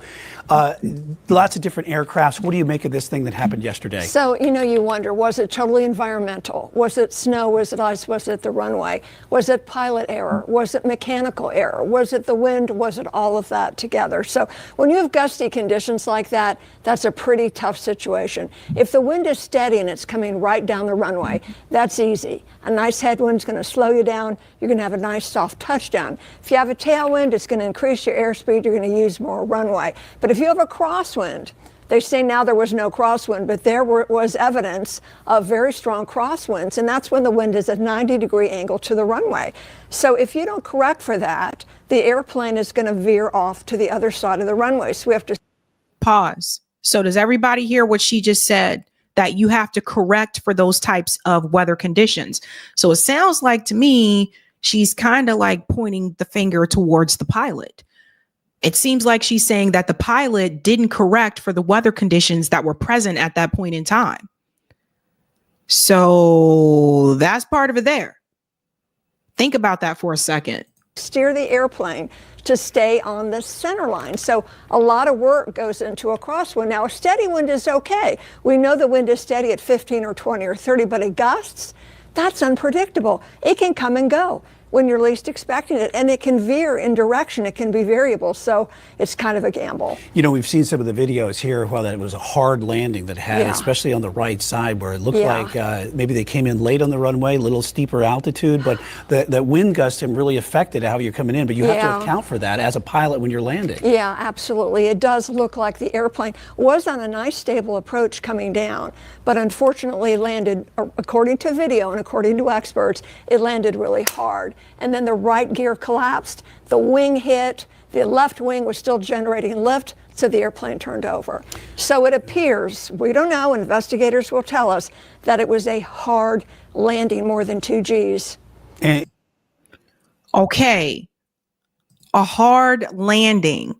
And again, that could be because of the weather conditions. Very scary, you guys. Like, I don't know about you guys, but honestly, that's scary. That is scary. Now, I am happy that so far everyone has survived. So far, we knock on wood. So far, everyone survived that landing, that crash, but that was scary. I had never seen that happen before, for a plane to just flip upside down like that while it's like on the runway. And I don't know, but all I can say is this: it is very important that you keep that seatbelt on until they clear you to remove it. But what is really happening, folks? What's really happening with these planes? Why are we getting all these plane crashes back to back to back to back? I think I covered 3 in 1 week. Why is this happening? And what is the media trying to tell us? What is corporate media trying to tell us something? Is part of it to do with weather conditions? Is part of it to do with maintenance? What is happening in the skies? And what are they selling? Because when I see these stories back to back, you know, especially if you're a person that doesn't like to fly, this doesn't really make you feel more comfortable about flying if you have to. But if you do like to fly, what are you thinking? What are you feeling about this right now? Because it's almost as if they're trying to make people afraid to fly. That's almost what it feels like, right? And we've heard of train crashes and all that too, but this is quite a bit, and it almost makes me feel like there's an agenda here. And it doesn't necessarily mean that there is, but there could be. So I want you guys to ask that question when it comes to corporate media. Why is it that we're seeing all these plane crashes back to back to back to back coming into 2025? And I'll have to look this up. I'm curious to see how many plane crashes there were last year. And if I look this up and I see that there were more last year than this year, I don't know. We still have the rest of this year to go. But I'm curious to see if they just weren't covering it. And if that's the case, we need to ask why. Let's go to some of the comments here, ladies and gentlemen. Oh, this is a good one, Mocha. Mocha said, because people want to leave the U.S. because of the state it's in. That's a good point. Good one there. Brenda said, it does seem like a psychological, I think you mean psychological agenda as well. It might be. Let's go to other comments here, ladies and gentlemen. Thank you. Thank you, Miriam. Hello, Sab. I love your show. You're always on point. Thank you. I tried to send you another message, but this chat didn't let me put it through. So I'll put it in the live chat and hope you find it. Hello, Miriam. I don't know what's happening with what happened with the chat, but hello and welcome. The Oracle says they are selling pipe dreams, fantasies within the context of capitalism, colonialism, and white supremacy. Interesting point there. Brenda also says, yes, I was out for 10 minutes only to empty the garbage, and the wind was yikes here in Boston. I felt like calling out, it's a twister. It's a twister, Dorothy. Yeah, that wind is no joke. Dopa says, American people supposed to stay in America, isolate Americans from the multipolar world. Ooh, you guys are getting good at this. Skylar says, I'm not even religious like that. But ain't there something in the Bible about birds falling out of the sky or something near the end times? Yes, I think that's Revelations. You taking me back to church now, Skylar. Under says, Bombardier makes the New York City subway cars too. I wonder if they should focus on trains more. Damn. Thank you, Perry. There haven't been many commercial crashes in recent years, but a large number of small planes have crashed. There you go. Aspen Fallen. I've flown out of Minneapolis many times. Terrifying. Oof. Sparky, to be exact, there's been a shit ton of close calls in aviation in the last several or more years. Cuck kind of ran out as well as lack of news coverage. And thank you, Courtney. All of these plane incidents and Spirit haven't had one yet. That's wild work, right? And thank you, none of your business. You missed the military jet that went down last week. So I missed one. So there we go. It's been more than I said, huh? Interesting, folks. We are going to pivot here and change gears a little bit to something much more comical. We're going to get into that mess. We are going to dive into this conversation here. Again, you have to remember the theme is what are they selling? And this could not be further from the truth with this next story. Jen Psaki, commentator of MSNBC, former press secretary for Joe Biden, had an interview recently on Jon Stewart's podcast. And you really need to ask yourself here, what are they selling? Let's get into the first part of this conversation. Again, this is about the Democratic Party and maybe what they have done wrong or what they need to do correctly. And what I noticed from this conversation, it appears that Jon Stewart seems to get it a lot better than Jen Psaki does. Or is it that Jen Psaki does get it, but she's trying to mislead people purposely? Let's go ahead and dive into this part here. People vote on democracy being too analog in this digital world, not responding agilely enough.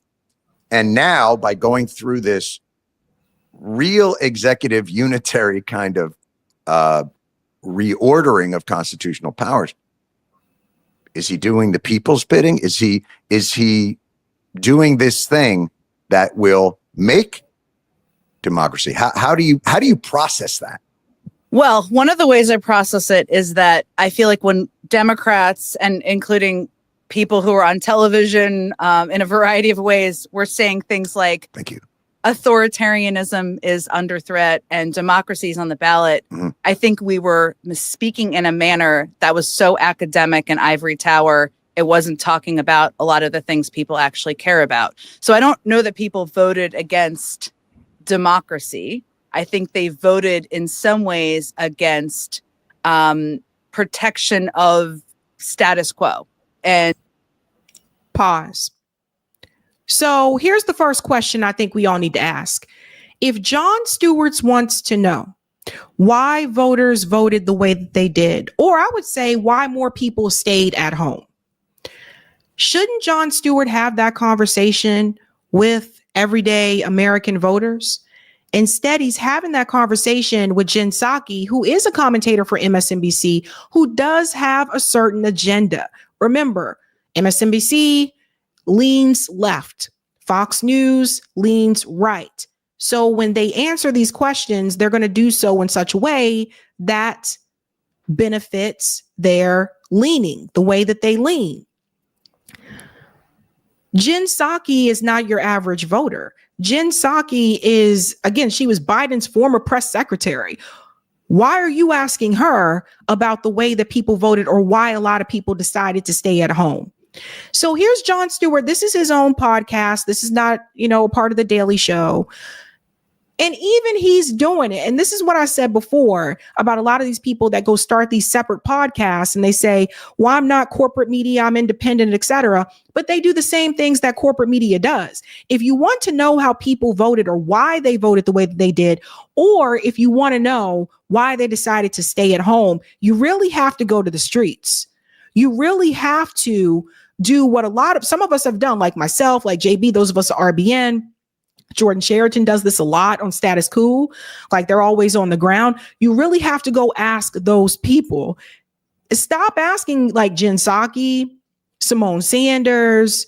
I don't understand why people do this. Megyn Kelly, like these people don't know. These people live in a certain bubble that exists in DC or New York City where they're not constantly interacting with those people who decided to sit at home or decided to vote for Donald Trump, because that's what this is really about. This conversation is, why did more people come out for Donald Trump, this time around? Why is Donald Trump polls more popular now this time around? Like, why is his approval rating more popular? So you really need to talk to those people, because people like Jen Psaki, they're just going to give you what works for their narrative, what works for their agenda. She don't know. Jen don't know. Jen don't know why people stayed home. Jen don't know why, she really don't. How often does she talk to these people? This is the same woman during Biden's presidency that told everybody when they were upset about the economy and they were complaining about the gas prices. This is the same one that told people, go to a kickboxing class and have a margarita. She don't know. She's out of touch. and kind of the disconnected academic ivory tower elite language that is too often used by Democrats, sometimes on cable television. And I'm just How being dare honest.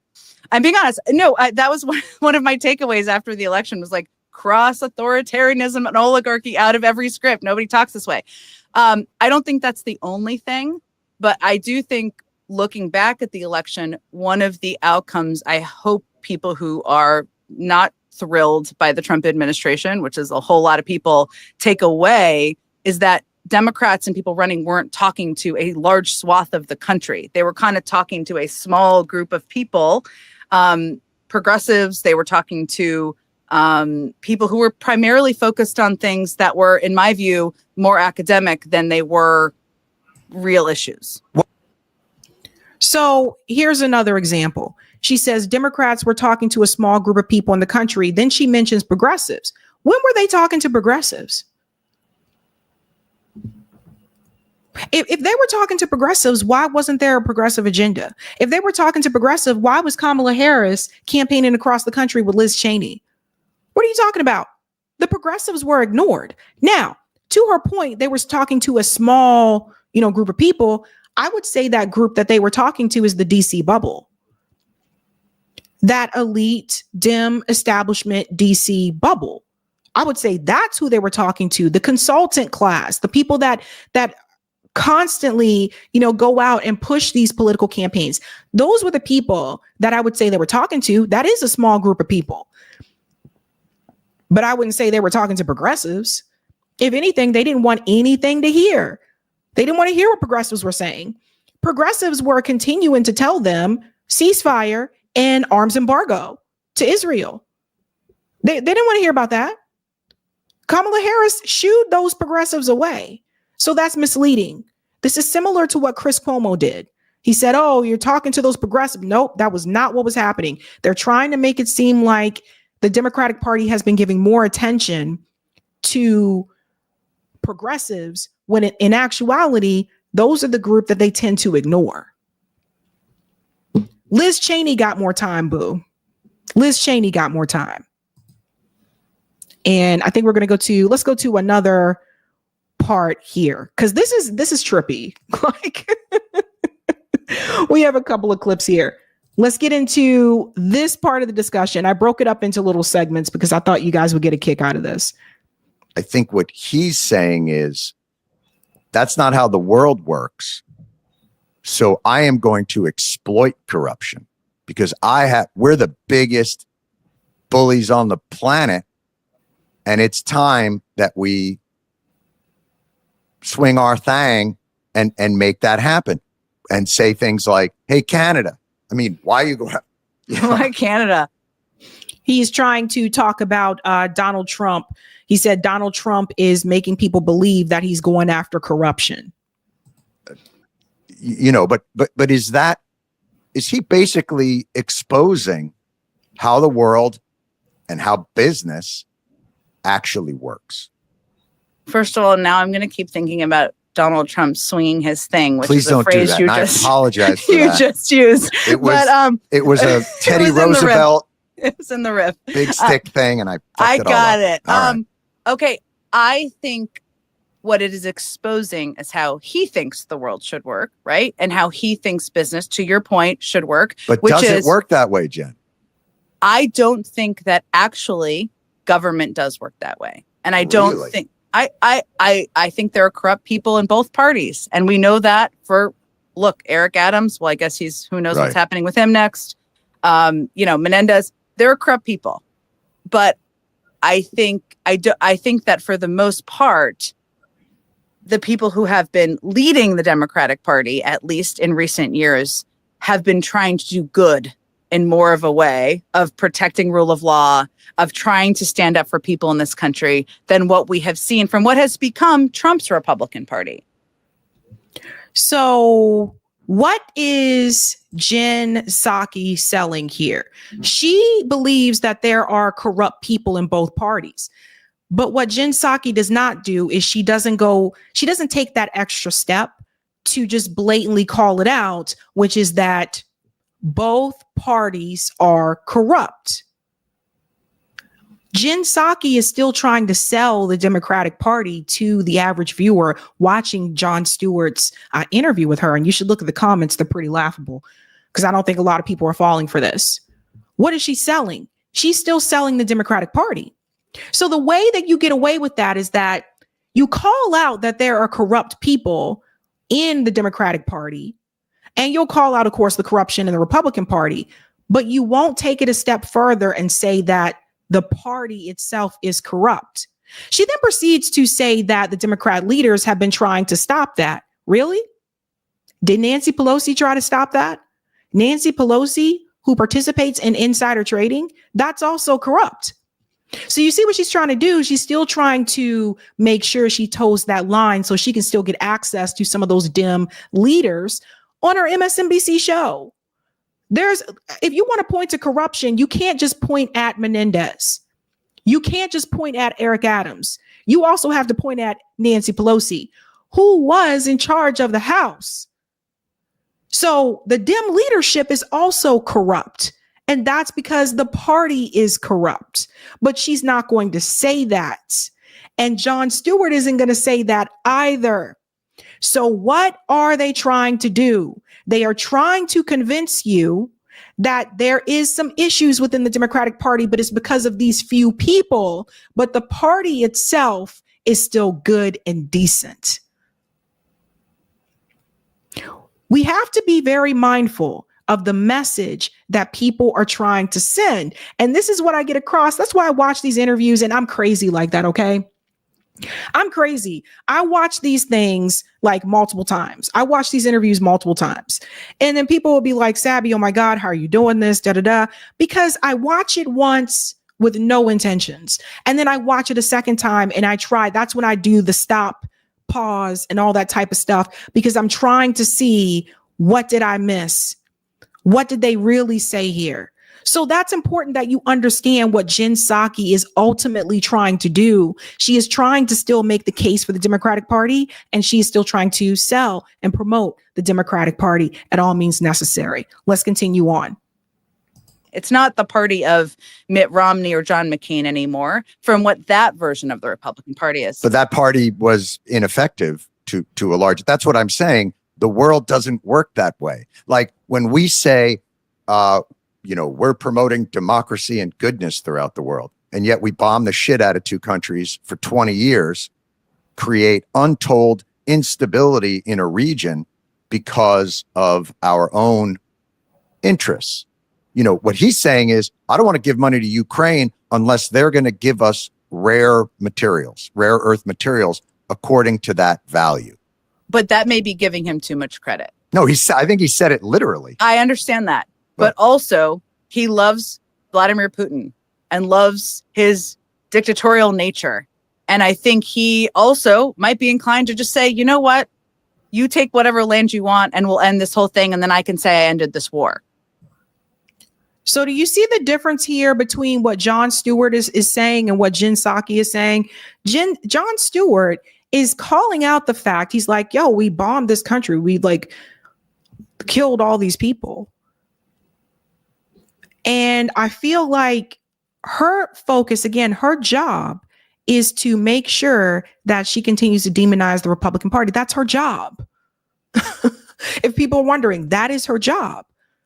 So instead of focusing on what Jon Stewart just said about all these people that the U.S. government bombed, all these people they continue to kill, Jen Psaki is choosing to, let's pivot back to Donald Trump, and it's an ego thing. And yeah, you can say that. Like, you can point to the fact and say Trump wants to be the hero, or he wants to be, feed his ego. And yeah, there's probably truth to that, but that wasn't the conversation. The conversation is the fact of what the U.S. government has done to these countries and to these people. And she steers away from that and says, oh, well, but Trump loves Vladimir Putin and he just wants to toot his own horn and da-da-da.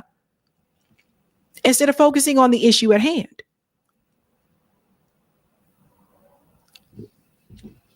These are just things that I notice. I don't know that he's actually going to stick to what he said about Ukraine and who knows, but he says all sorts of things. I hear what you're saying. I think that the history of the country led by Democrats and Republicans is imperfect. There's many moments, even before Afghanistan, even before Iraq, et cetera. But what I'm getting at, I think, is that Trump, I mean, what he is rebuilding the government as is in the model of loyalty to him, right? No question there. No question there. And that is not what I think leaders from other parties, I mean, Republicans too, have ever tried to do in modern history. It's old school. It's old school patronage. It's what civil Yes. service was. The swamp was created to remove that aspect of patronage. But I wonder sometimes, how far have we really come from the model? And this is not about the administrative state.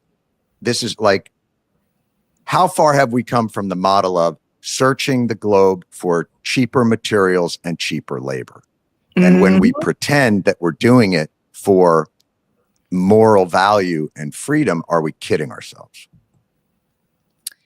And this is why, some people they've seen these conversations that Jon Stewart has had, whether it's with Hakeem Jeffries, whether it's with Jen Psaki, and they want him to run. Like, there's a number of people that have pointed to Jon Stewart should be the one that's running for president because he kind of gets where the progressive mindset is. He kind of understands also where the anti-movement energy is coming from. Whereas a lot of these people who have been in this space for a long time, some of them don't understand it, but some of them don't want to understand it. And some of them are paid not to understand it. That's why some people are pointing towards him. They're saying, well, Jon Stewart should probably run, et cetera. I think it's great that he gets it. But I also want to remind people that Jon Stewart is on a podcast. When you're hosting a podcast and you're running for political office, these are two different things.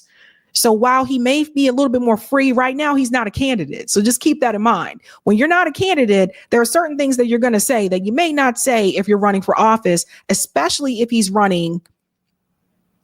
does run and he runs through the two-party system. So that's something to think about. So I see these wheels turning, and see people saying these things. Oh, the next Bernie is going to be Jon Stewart and da-da-da. And, Bernie talked a good game too. And we saw how that turned out. So just something just to keep in mind there. I do want to remind people that, again, when you're on a podcast, you're hosting a podcast and you are not running for office, you're going to be a little bit more free, with your rhetoric. Then we're going to get to this part here about what the Democratic Party has to do. Listen to this. The Democrats have to effectively counter, because that's where we can get value. We subsidize pharmaceutical companies and pay the highest fucking pill prices in forever. $20 billion a year, apparently, to oil and gas. Like, what are we fucking doing? Yeah. Look, and there are some people you've mentioned, like Elizabeth Warren, who do talk about this kind of stuff. I'm not saying she's writing the plans. Yeah, who's writing the plans? I'll tell you who's writing the plans. Who is it? The corporations. Oh, well, I thought it was like, who is it? And the lobbyists. They are. Yes. Jen, I'm going to tell you a story. Pause. So do you see what she's doing? Well, Elizabeth Warren talks about that. The problem I notice with, in particular, the Democratic Party is there's a lot of talking, but not action, right? It's like, I don't know. It kind of reminds me of that coworker that tells you every week they're going to quit. Does everybody know this person? Has everybody had that one coworker that has told you or someone, secretly that, this is it. I'm going to quit this week. This is my last week. I'm putting in my notice. I'm done. That's it. I can't take it anymore. I didn't have it. I went through this with multiple jobs where people would come to me. I don't know why me, but people would come to me and they would say, that's it. I'm done. I can't take this anymore. I'm done. I'm putting in my notice this week. I'm done. Next week come around, I'll be like, hey, so you're not leaving? No, I decided, now's not the right time. And, we kind of talk things over. And I think I was just mad last week. Oh, okay. End of the day. That's it. I'm done. I quit. I'm done. This is it. So it's like that. It's like the employee that tells you every week that this is going to be their last week, that they're going to put in their notice and they don't do it. With the Democratic Party, there are politicians that speak on said issues, Like Jen Psaki said, Elizabeth Warren talks about it, but they don't actually do it. You know, they're like the coworker that doesn't actually quit. They tell you they're going to quit, but they never quit. And then you end up quitting before they leave. You know, you look back 3 years later, they're still working there and they're still telling the next person that they're going to leave. So there's a lot of talk and not as much action. And that's something I noticed with the Democratic Party. And what you see happening with the Republican Party is, I think in particular with Donald Trump, he talks, but he's also doing what he said he was going to do. And I think what is happening, I think that some people, particularly those who do still support the Democratic Party, they want someone who's going to do that. They want someone who's not just going to say, we should have health care for everybody. We should have $15 minimum wage. They want someone who's going to go in and actually do it. And the crazy thing is, since Trump has been president, he's shown you exactly what the president can do. So now there's no excuse. Dems have no excuse. We all seen it. The mask is off. Trump showed everybody what can be done. I understand what you're saying. I thought you were going to tell me some insightful plan you'd seen from somebody who's going to run for something. I was excited for a moment. Go ahead. I know these people better than I do. I don't know these people. I may, but you're like, I thought you were going to be like, I saw this great plan. I'm like, great. Here's what's so interesting. On the Republican side, the synchronicity between the think tanks and the politicians and the billionaire donors, right? And the media arm, they work together. It is the circle of life. It is the Lion King. They understand that. Like, it's who's Simba? Simba is Rupert Murdoch, unfortunately. Oh, I didn't say Mike Johnson. Well, no, he's could sweet. be. He's a little sweet-faced boy. I mean, Donald Trump was giving a press conference. Rupert Murdoch was sitting next to him, and he's like, hey, the Wall Street Journal wrote some shit about me, but we'll take care of that. Rupert Murdoch said in a meeting, it was released in those documents after the Fox lawsuit, we need to do everything we can to help Donald Trump. Like, this is absolute corrupt. That it gets us back to the thing of like, this is how the fucking world works. And yet somehow you're connected. You were the press secretary in Biden's thing. You worked for Obama. You worked at the State Department. You understand that. You're now at MSNBC. None of these people are talking to each other and working together in any way. Well, yeah, because we think the other side is really messed up. I mean, look, but it's also how. Was Obama not corporate? Again, Obama had a Wall Street cabinet. So you see where she came from, right? You can't really criticize this big money interest, the corruption, when you supported the corruption just under a different party, just under the Democratic Party. There was corruption under Barack Obama. There was corruption under Joe Biden. There was corruption under Bill Clinton. There was corruption under George H.W. Bush. There was corruption under George W. Bush. There was corruption under all these presidents that I've known since I've been alive in my lifetime. There has been corruption. So corruption isn't unique to the Republican Party. Corruption is also a part of the Democratic Party because both parties are bought and paid for. So that's not something she's going to address, though. She's not going to get into that.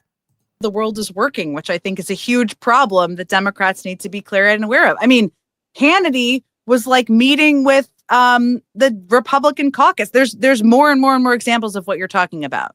Yes.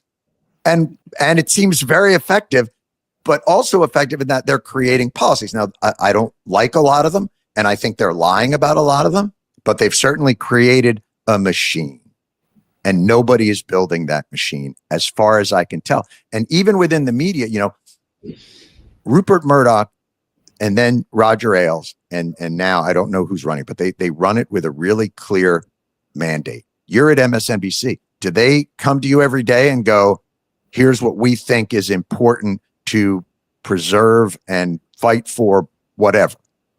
No, everybody gets a zillion press releases and pitch calls, but no. No. I'm talking about the head of it. Oh, no. You determine, we determine, each of us for our shows, here's what I'm going to cover today, and here's what I'm going to talk about, and here's what I think is important, which there is an independence-ish of that.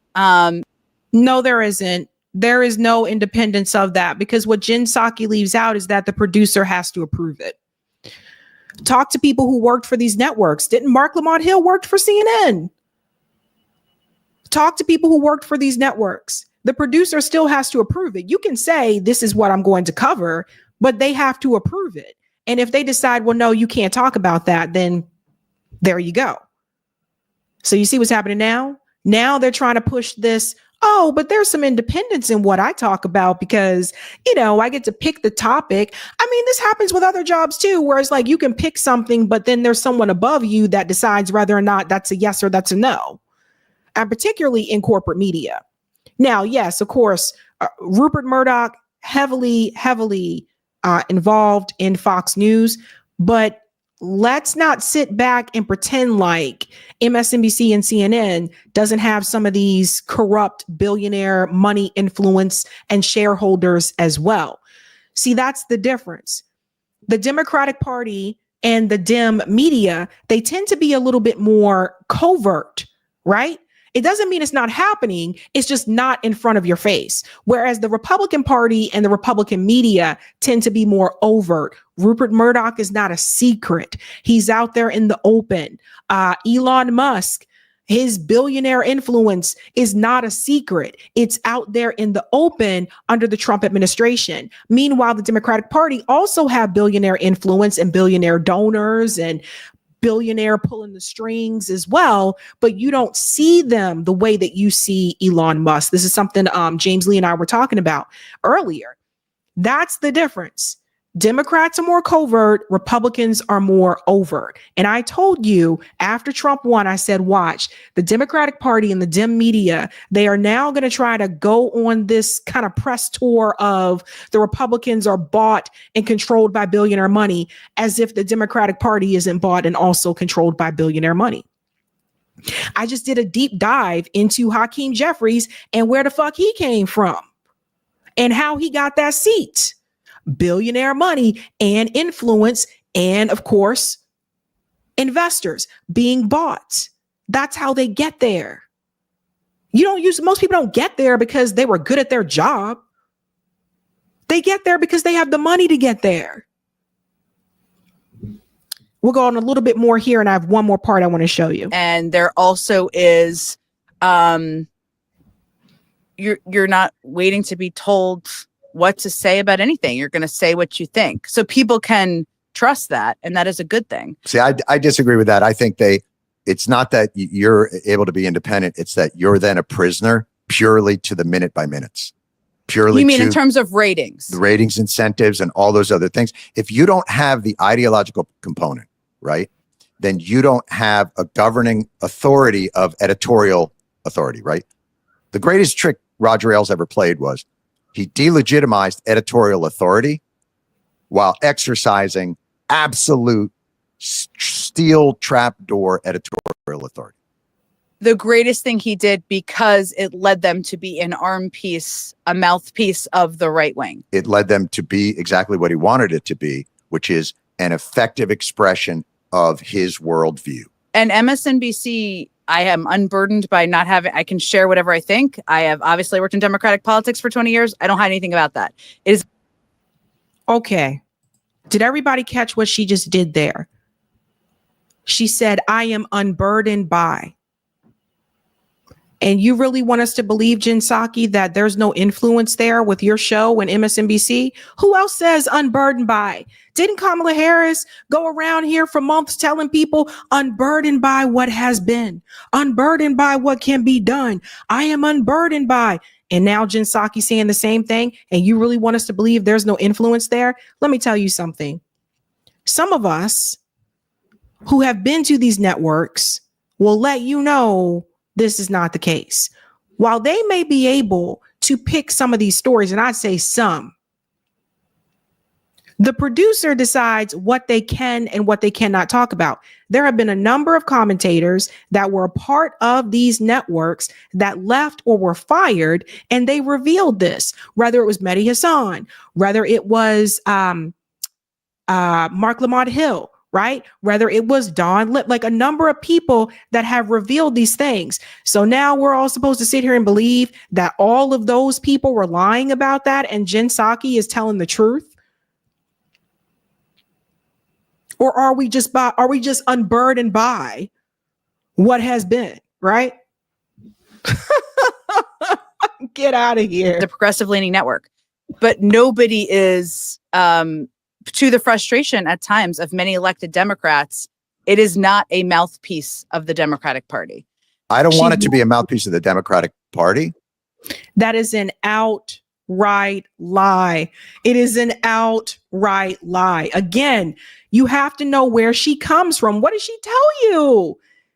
Yeah, I have worked in politics for years for the Democratic Party, for Obama, and then for Joe Biden. And we're supposed to believe that you have no bias at all? Get out of here, man. Get the fuck out of here. This part was probably the most cringe-worthy part here. But truthful, Jon Stewart laid it out there. I've been shocked by how undemocratic the Democratic Party can be. Tell me, what do you mean by, I don't disagree with you necessarily, but what do you mean by that? By putting their foot on the scales to get, make sure that Hillary Clinton comes out of the thing, or make sure that, that they're listening to that anger about the way that even the ACA, quite frankly, struck me as a very conservative. You mean because it didn't have a public option in it? Correct. Did you notice that Jen Psaki doesn't look surprised when he talks about how they cheated Bernie Sanders and pushed forward Hillary Clinton? She's not surprised. She knows. Now let's go back to Jen picking her own stories. Okay. Because when Jen picks these stories that she wants to discuss, one of the things that Jen likes to talk about is democracy. They're destroying our democracy, democracy. But Jen Psaki sits right there and she goes, she knows about what happened to Bernie Sanders. She knows that he was cheated. She knows that they rigged it for Hillary Clinton. She knows all that. But Jen Psaki doesn't choose to talk about that side of the Democratic Party. When she picks these stories, she's picked stories that will focus on January 6th and talk about how what Donald Trump is doing is undemocratic. But she does not choose to select any of those stories to show that the Democratic Party has also not been practicing democracy. Now, she just told you she gets to pick her stories.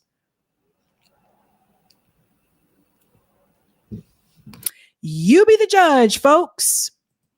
That it didn't address the very thing that was causing the foundational upset. If I were to break this down narratively, what I think the Democrats have forgotten is government may not be perfect, but it's the only thing large enough to offset multinational corporate exploitation and corruption. Mm-hmm.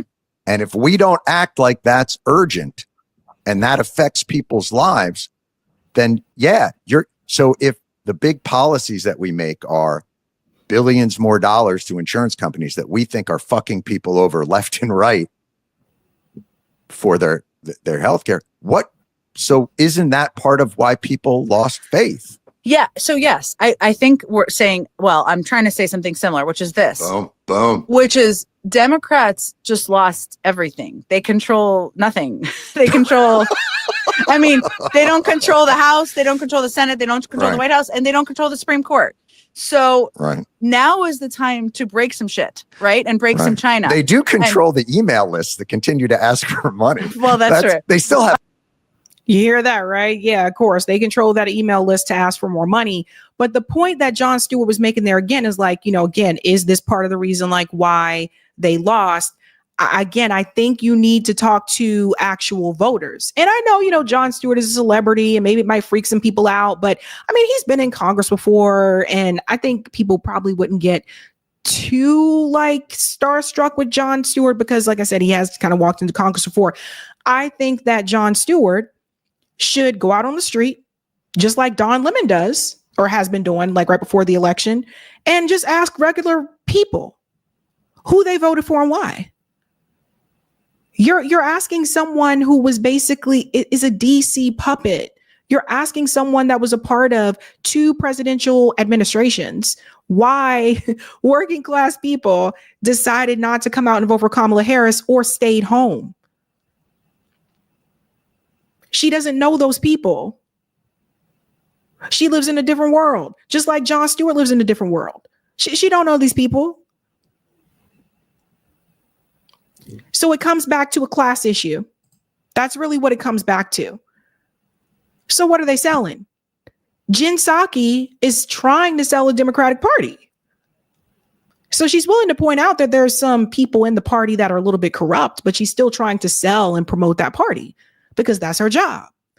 She's a part of MSNBC. Same thing with Simone Sanders. That is their job.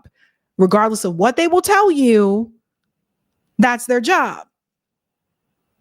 Just like it's the job of Fox News host Jesse Waters, who I was talking about recently, Jesse Waters, and all of the rest of the Fox News commentators, it's their job to sell the Republican Party.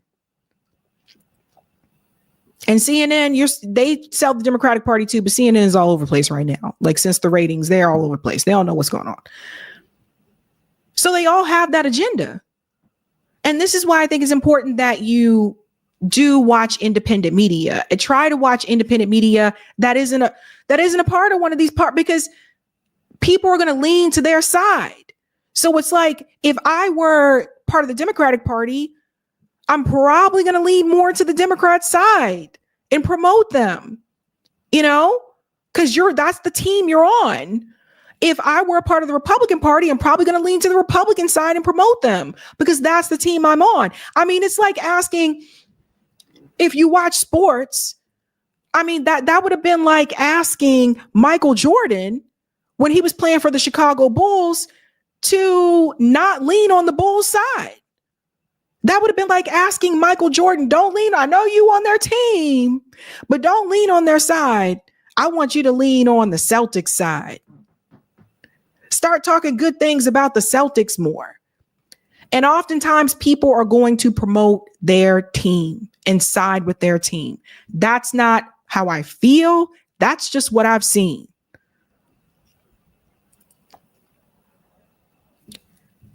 They are out there selling things. These interviews with Jon Stewart are pretty interesting, I would say. But some people are saying that maybe Jon Stewart should be the one that should run for president. Now, there was that situation where Jon Stewart did give a medal to a Nazi. I can't remember if he apologized for that or not. I don't even know if he knew at that time. I don't think he did, but I'm not sure if he apologized. Hopefully he has course corrected. But I would say if Jon Stewart was going to run, I think Jon Stewart has a big enough name that he wouldn't have to run in any of those parties. I think Jon Stewart has a big enough name and enough money that he can run outside the duopoly. That's my take on that. Don't forget, guys, if you haven't done so, to answer that poll question that's pinned to the top of the live chat there. Thank you so much. All right, guys, smash that like button. Thank you. If you're new, don't forget to like, sub, and share like a Care Bear. Let's get to some of these comments and we'll get to the crazy ass story that's coming up next. The story is crazy. Thank you, Sparky. Luck kind of ran out. Fat fingered that one. Sorry about that. Thank you. Thank you, CM. Everyone in the chat is beautiful. You know what? I got a pretty base chat. You guys are pretty chill with each other, right? Pretty chill. I think the call-ins help with that because people get to converse with each other. Thank you, P. Smith. Psaki is the elite like Hillary. Here you go. Thank you, Sparky. There's a crisis in competence in the U.S. in technical jobs like aviation mechanic, air traffic controller, etc. Old guys are retiring with no one competent to replace them. Too many useless degrees. Terry Hinton says, make it make sense. The Oracle says John and Jen are avoiding the issue that government run by Dems or Republicans does not serve the interests of the people. There you go. Thank you, Jay. So Jen Psaki says Trump loves Putin because he wants to end the conflict, but ignores the fact that Biden put us at World War III doorstep with Russia. Moronic. Yeah. Thank you, Melanie. Thank you for suffering through these full interviews for us. You're truly the best in the game at distilling stories down to the important takeaways. Oh, thank you, Melanie. I appreciate that. Roger says, yes, the late, great Ed Schultz was the best they ever had. Shout out to Crazy Puppet for gifting 20 Sabby memberships. Holy smokes. Thank you so much, Crazy Puppet. And congrats to everyone who got them. Thank you for this one as well. Just trolling. Interesting. Thank you, Sparky. Jon Stewart never apologized. Ouch. Jeez. Brutal, brutal, brutal, brutal. That's rough. That's not good. Oh, no, that's not good. Thank you for this as well, Crazy Puppet. I feel like I did something wrong when I liked it after there was 777 likes. Oh, no. Let's get the likes up, guys. But thank you, Crazy Puppet. And thank you, Yala. I think Jon Stewart should run in 2028 as an independent. Let's get him to give that apology for that Nazi medal. Oh, dear God. Yikes. Okay. We are moving on to the next story, ladies and gentlemen. And again, the question is, what are they selling? So, after Trump has made the announcement that he wants to end the war in Ukraine, and he's already had these peace talks with Vladimir Putin, it appears that everything started to line up as planned, except if you're Zelenskyy. Because Zelenskyy does not want to end the war. Surprise, surprise. Zelenskyy does not want to end the war. And it's not just him. You're also going to see that more Americans are not viewing this favorably anymore. More Americans are not feeling the same way about Ukraine as they were at the beginning of the war. I want to get into this segment here from CNN. This is interesting, guys. Check out these numbers. Holy Toledo. Look at this trend line here. U.S. support for Ukraine is too much. Back when the war began, back in February of 2022, it was just 7%. Up like a rocket ship. My goodness. Up now in February of 2025 to 41%. And the clear majority of Republicans, and of course Republicans are in charge of the U.S. government now, 62% of Republicans say that the U.S. support for Ukraine is too much. What a difference from just 3 years ago. I can remember, John, all those backyards in the United States with those Ukrainian flags. Far fewer of them today, as Americans' opinions on Ukraine have changed dramatically. What about opinion? The flags came down, Harry. I don't see as many of those flags anymore either. People had the flags up, but once they started to learn more about I think the source of this war, once they started to see more and more money going out the door, more and more people started to slowly remove those flags. Because I notice I don't see them as much as I used to. It's really interesting. Harry reminds me of one of those people that, like, if you go to a party, like, you know how he starts it out, holy tamale, right? Harry reminds me of one of those people that if you got him drunk at a party, he'd probably be the one like doing like, I don't know, cartwheels and shit like at the party. You'll probably see him dancing on the table and shit saying, burn this mother down, man. He reminds me of one of the dudes that would go to a frat party and you get to see the real them, right? And every now and then a little bit of it comes out on CNN. But this is interesting. Yeah, so 7% in 2022, right? And 41% in 2025. So again, U.S. support for Ukraine is too much. People are tired of that money going out of the door. Yeah, life of the life of the party. Animal House. I know. Harry probably wakes up every morning and is like, I can't believe I have this job.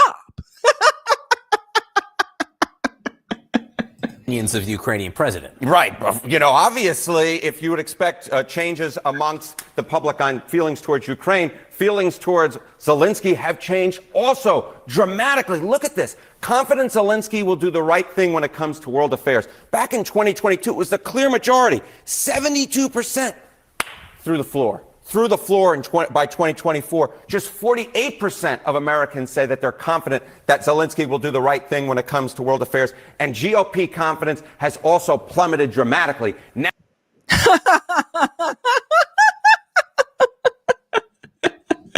to the floor. So everybody see what's changing here? You know what, Zelenskyy? People aren't feeling you anymore. People are tired of the fact that we've given you billions of dollars over these years. Can you guys believe it's been this long? Over these years, and it's pretty obvious.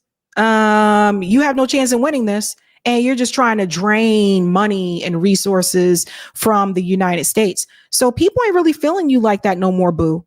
Now the clear majority of Republicans are not confident that Zelenskyy will do the right thing when it comes to world affairs. Really a real trend line, ones you rarely see in the American public when it comes to Ukraine and Zelenskyy. Confidence in both going down through the ground. Look, some allies of President Trump have targeted Zelenskyy with harsh criticism over the last few years, and it could be that that's having some impact here. Absolutely. The Republican establishment, the Republican electorate has moved as the Republican establishment and Republican leaders have moved on. All right, let's talk about the idea of a peace deal. And again, the way you ask this matters, but go ahead. The way you ask it is important, so we can talk about this a little bit. So the poll question essentially is, do you support a Russia-Ukraine negotiated peace deal?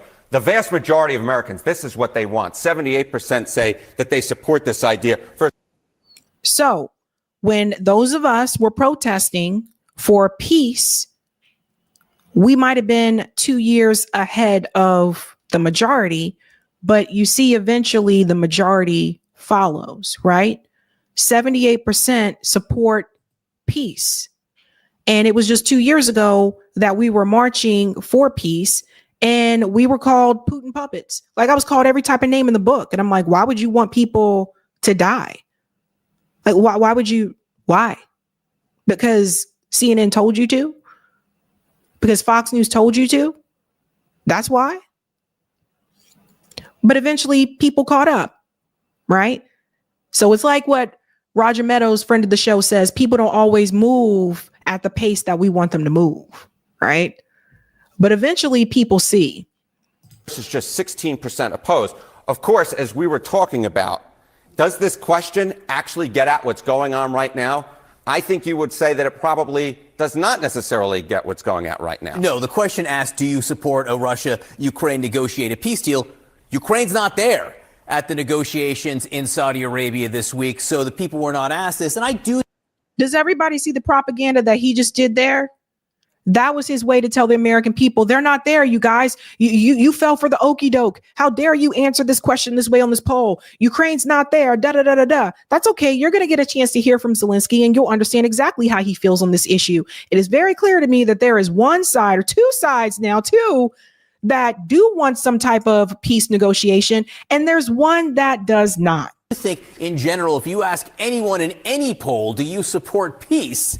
Peace tends to rate pretty highly. Peace tends to win. You rarely get 78% of the country agreeing on anything. They do agree on the idea of a negotiated peace deal between Russia and Ukraine. Whether the majority would agree on a Russia peace deal with Ukraine where Ukraine has nothing to do with it, that might be a different question. Hard to know.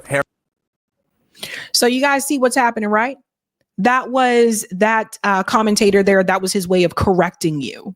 For those of you who took those polls, how dare you say that? Da da da. Because they want war. That guy's a warmonger. You get what he was doing there? You know who else is a warmonger? Zelenskyy. He sat down with Meet the Press. I want you to hear what he has to say about any type of negotiation. And then I think you guys are finally going to see who is really keeping this war going. Let's dive in.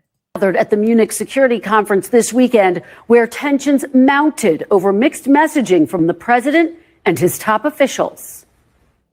You've suggested several things that Ukraine should give up. The idea of NATO membership, territory that was seized back in 2014 by Russia. What should Russia give up? Russia has gotten themselves into something that I think they would. NATO allies were reportedly blindsided by news of President. Pause here for a second. When he says, what should Russia give up? It was NATO that encroached upon Russia's borders. Why are you asking Russia to give up something it's supposed to have in the first damn place? So if I were Donald Trump, I would have told him, you need to reframe your question. Trump's call with Vladimir Putin, and frustrated that Defense Secretary Pete Hegseth appeared to make concessions to Russia. The United States does not believe that NATO membership for Ukraine is a realistic outcome of a negotiated settlement. Hegseth, after a backlash, then saying everything is on the table. European leaders worry President Trump is giving leverage to Putin even before peace talks begin. And listen to this, Hegseth, that was not good. When Hegseth said there, oh yeah, there's no Ukraine, you're lost here. There's going to be peace negotiation. Then he flipped that after he got criticized and said everything's on the table. He should have never done that, because that is not what Donald Trump was saying. That is not what JD Vance was saying. So he should not have done that. Now, JD Vance made his way to Europe, and he had some things to say about this war as well. It's crazy how people want war to continue. And signaling a desire to retreat from Europe. These comments by Vice President Vance at the Munich Security Conference setting off alarm bells. The threat that I worry the most about vis-a-vis Europe is not Russia, it's not China, it's not any other external actor. And what I worry about is the threat from within, the retreat of Europe from some of its most fundamental values. I sat down exclusively in Munich with Ukrainian President Zelenskyy. If the U.S. stops military for being here. Pause for a second. I don't know why it skips like that. But the point that I was going to mention is that if you guys didn't see this, JD Vance in Europe was basically saying, like, no, we need to move away from anything heading towards World War III, that type of thing. And European leaders were angry. They're angry that JD Vance is saying, no, we need to end this war in Ukraine. Like, this is unhinged. This is insane. It's just crazy. I didn't vote for Trump. I don't support Trump. I didn't vote for Kamala. I didn't support Kamala. I voted for Jill Stein. And one of those reasons is the anti-war issue. That was one of them. There are many others. But the reality is, these guys that were at this conference were melting down because JD Vance says we need to not have World War III. They were bothered by this. Like, what is wrong with people? They want war. And this propaganda that has been spreaded over and over again, that Russia is going to invade Poland and go into other parts of Europe. Don't you guys think that if Russia wanted to do that, they would have done that by now?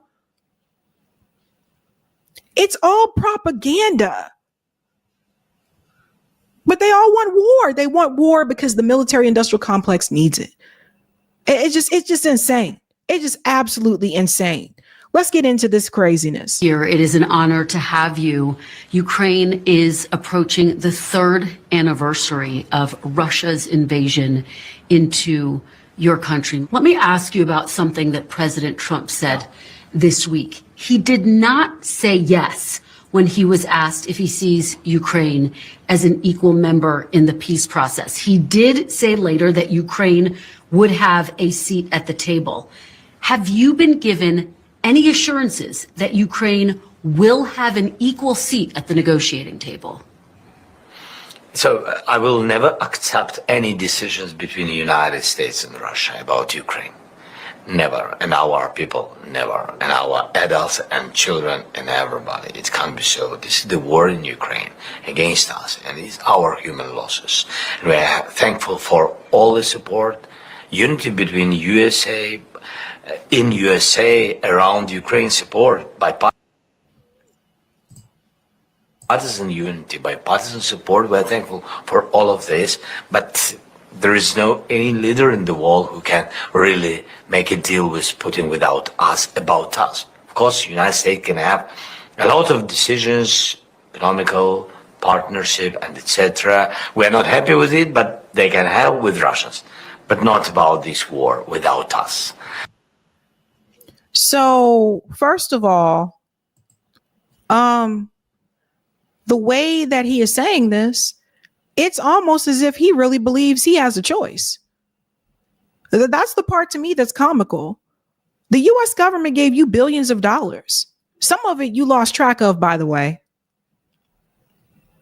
Billions of dollars for Ukraine to drag people off the street and throw them into vans and making them go and fight.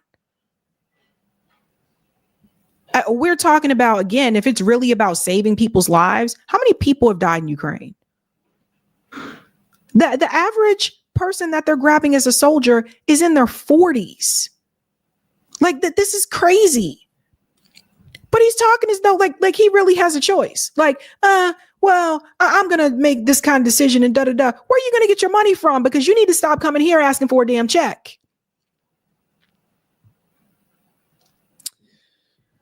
He wants the war to continue. Again, what are they trying to sell? Both of them are selling war. Both of them are selling war. Meet the Press is selling war.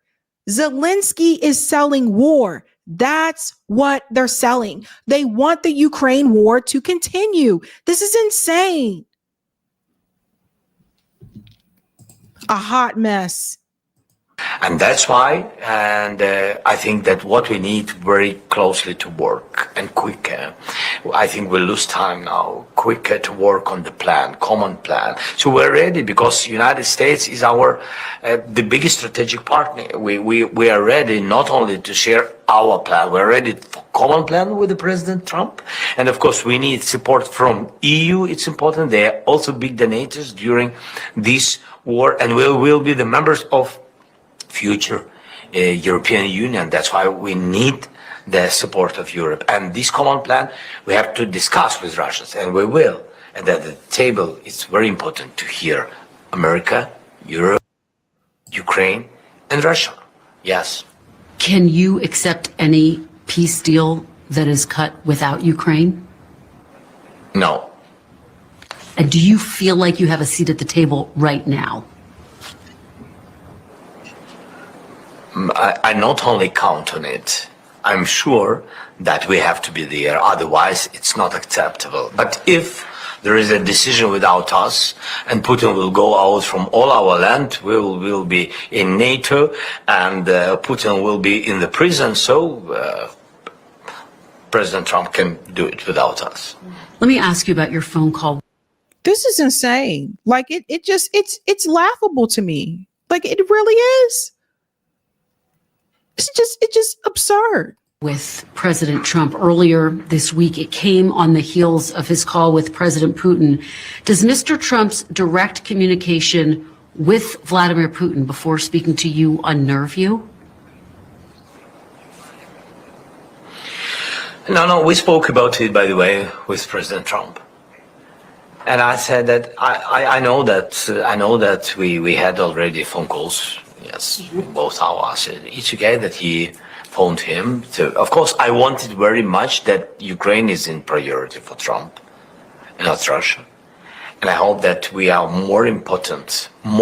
Yes, we're not so big as Russia, but I think strategically Ukraine is more important for the United States because we are really partners, allies, and we share common values, and we are really from democratic world. Do you feel like partnership? I think that's where he might be a little bit confused. What do you mean we're partners? Like, you're getting money from us.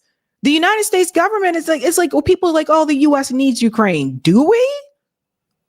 No, not really. The people who are spouting that type of rhetoric, it's because they want you to believe that the US needs Ukraine because they don't want Russia to continue to be dominant where they are. They don't want Russia to win because it sends a message, right? It sends a message across the world. They don't want Russia to win because it doesn't go with their agenda. And who are they going to get you to fear next? If it's not Russia, then they're bouncing back and forth from Russia and China. They can't make up their mind. They pick one, they pick this one. They don't know. They go over here, they go over there. They can't make up their mind. But We don't need Ukraine. NATO needs Ukraine. Right? That's what part of this is about, right? Ukraine wanting to join NATO. And I want to remind everyone again that NATO was not supposed to expand closer to Russia after the fall of the Berlin Wall. So while everybody's pointing fingers at Russia for this, we got to talk about who was the aggressor. Just like I tell you who was the aggressor with Israel and Gaza, and I tell you Israel has been the aggressor and the occupier, you need to understand that NATO has been the aggressor here the entire time. They're always going after these countries that are doing for their people, right? They're going after a country like Russia where they don't have GMOs in their food. They actually have healthy fucking food. They're going after a country like Russia that has public transportation that actually freaking works and is clean and is neat. A lot of people didn't even know this until Tucker Carlson went there and made a video to show you what it really looks like and it's things like this, guys. They want all these countries like China and Russia that actually do for their people. These are the countries they really want to take down because it sends a bad message. Also, they have their own economy over there. It's doing pretty well as well. The sanctions against Russia are not really hurting Russia like that. But they want to take those countries down. They don't want that message to get out. People might start asking for things like, I don't know, healthcare. You have President Trump's full support. Do you feel like he's valuing Ukraine as much as you say he may be Russia? I became more pragmatic from the very beginning of this war and less sensitive to such things. And I believe and trust only in real steps. And I trust President Trump because he's the president of the United States, because your people voted for him. And I respect their choice.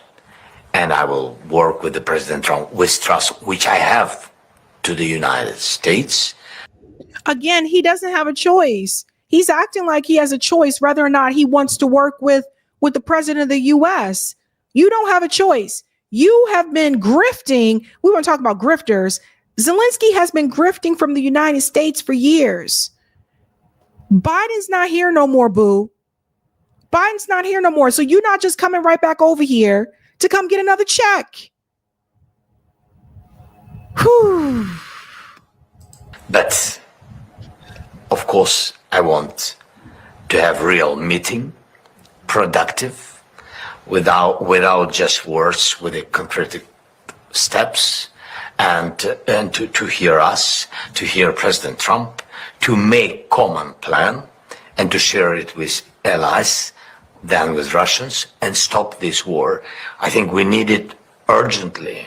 Is it true that you told President Trump during that phone call that Putin is only pretending to want peace because he is afraid of Mr. Trump? Yes. Yes, I said that he's a liar. And he said, I think that my feeling, he said, that he's ready for peace negotiations. And I said to him, no, he's a liar. He doesn't want any peace. But I think he's really a little bit scared about the President Trump. And I think the president has this chance and he's strong. And I think that really he can push Putin to peace negotiations. Yes, I think so. I think so he can. But don't trust him, don't trust Putin, don't trust just words about ceasefire. I said, because I have very practical things, practical meeting with Putin in 2019, and we made a decision with all our signatures that we made a decision about ceasefire and exchange of prisoners. Yes. And I don't know how to, як сказати, але he destroyed all this, these decisions and etc. So we don't trust him. Do you? I just want to add this here. It's like he's saying don't trust Vladimir Putin. And this is not to say that Vladimir Putin is perfect. There's no such thing as a perfect leader at all. But it's also to say, motherfucker, we shouldn't trust you. We gave you billions and billions of dollars. I read an article that said I think it was like 70. I have to double check. 70 billion that we gave to Ukraine, they can't account for. They don't know what happened to it. Where'd it go? Did it go up Zelensky's nose? Well, where did it go? So it's just, you talking about don't trust him. We shouldn't trust you. And you can't keep up with the money. The Pentagon can't pass the damn audit. Like, this is an absolute mess. An absolute mess. He's insane. I think President Trump is negotiating in good faith. I hope so. I hope so. Yes, I count on it. I count on it very much.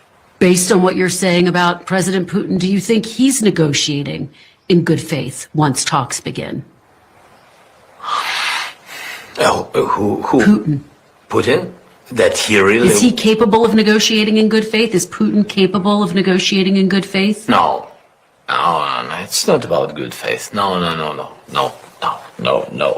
Yes, you just can block his motivation to put him in such strong circumstances when he can't begin the new reinvasion. But he wants. You will see. Everybody will see. He will try to begin something new. It'll probably be Ukraine that doesn't attack and tries to blame it on Russia. By the way, I said it today. I'm not sure that only about Ukraine we are speaking. He's thinking not only about Ukraine.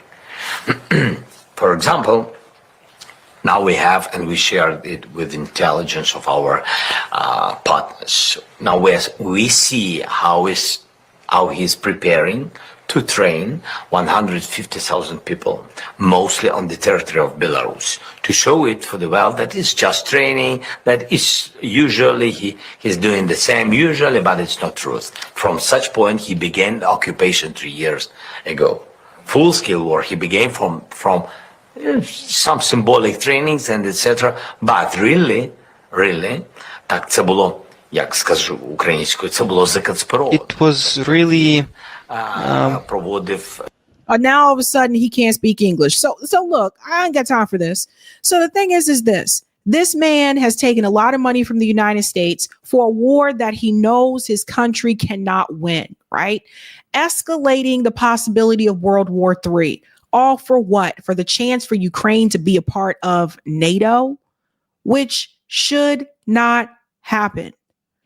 There was an agreement called the Minsk Accords.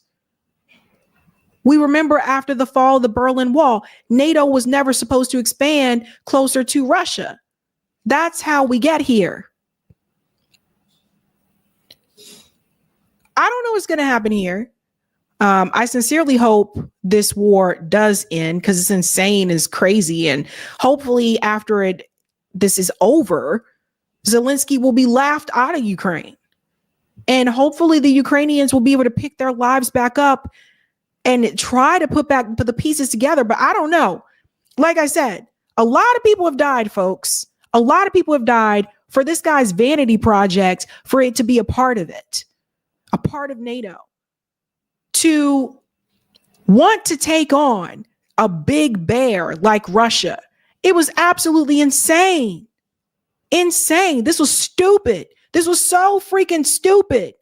And I told people years ago, people were like, oh my God, Russia blew up the Nord Stream pipeline. Russia blew up their bridge. Russia, da-da-da. I'm like, wait a minute, stop. We're supposed to believe that Russia blew up their own pipeline. We're supposed to believe that Russia blew up their own bridge. And everybody just believed without asking questions. Well, I am someone who remembers the Iraq War. And I remember all the lies that were told to us then. And ever since then, I have to question. And I sincerely hope more people are questioning this. And looking at that poll, it looks like more people are moving away from this fam. So Zelenskyy, it sounds like your gravy train is ending. And once it comes to an end, this means that you might have to leave Ukraine. In fact, that would probably be best.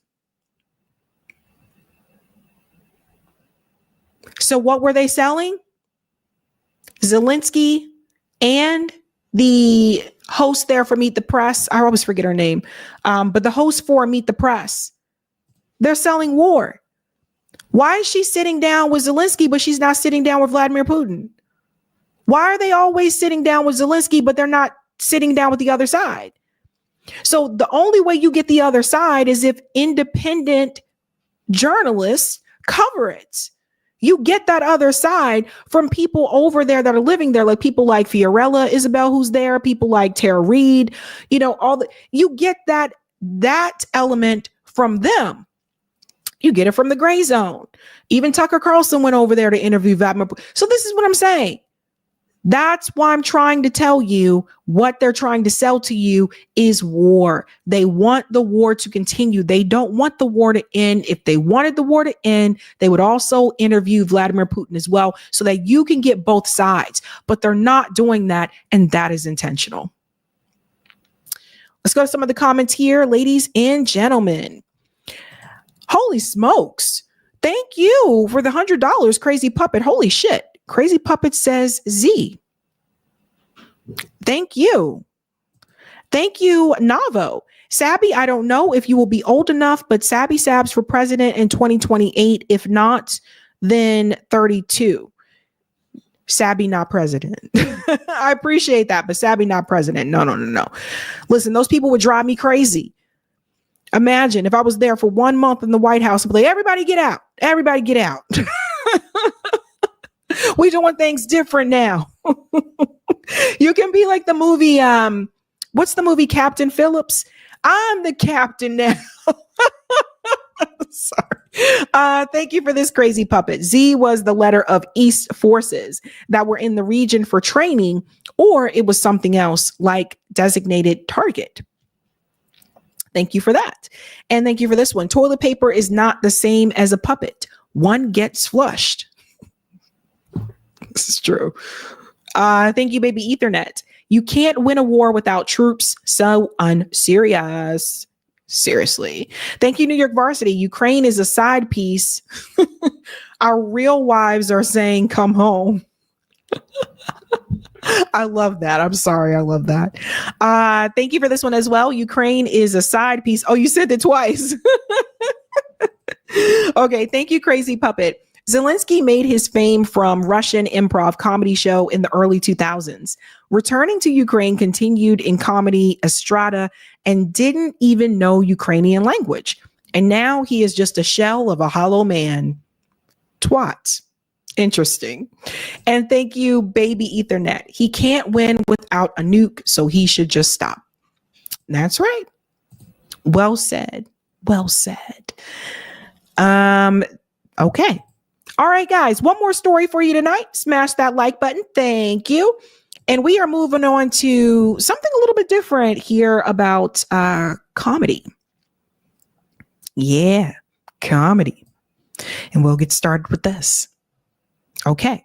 Again, the theme is, what are they selling? I want to talk about the case of two comedians, Jerry Seinfeld and Dave Chappelle. One has been ridiculed relentlessly, I would say, for the past couple of years.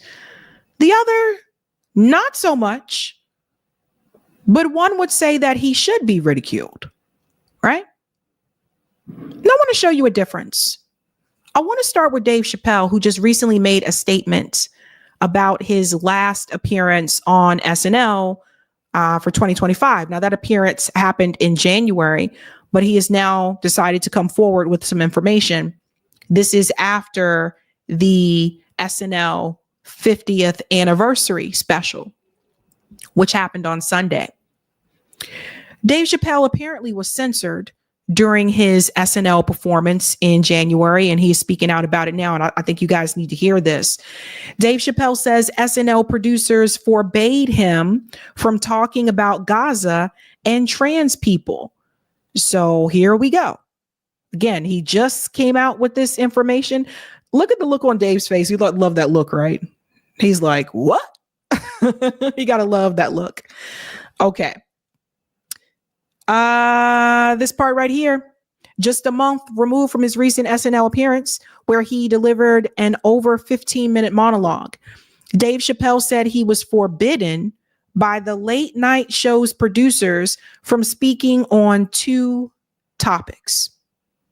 Per San Francisco Gate senior culture editor Dan Gentile, who saw the comedian at the first of 3 San Francisco stand-up appearances at the Masonic, Chappelle alleged he was not allowed to speak about Gaza and transgender people. NBC did not immediately respond to a request for comment. Now, why is this important? Because Dave Chappelle still mentioned Gaza. He still talked about it, even though they told him that he couldn't.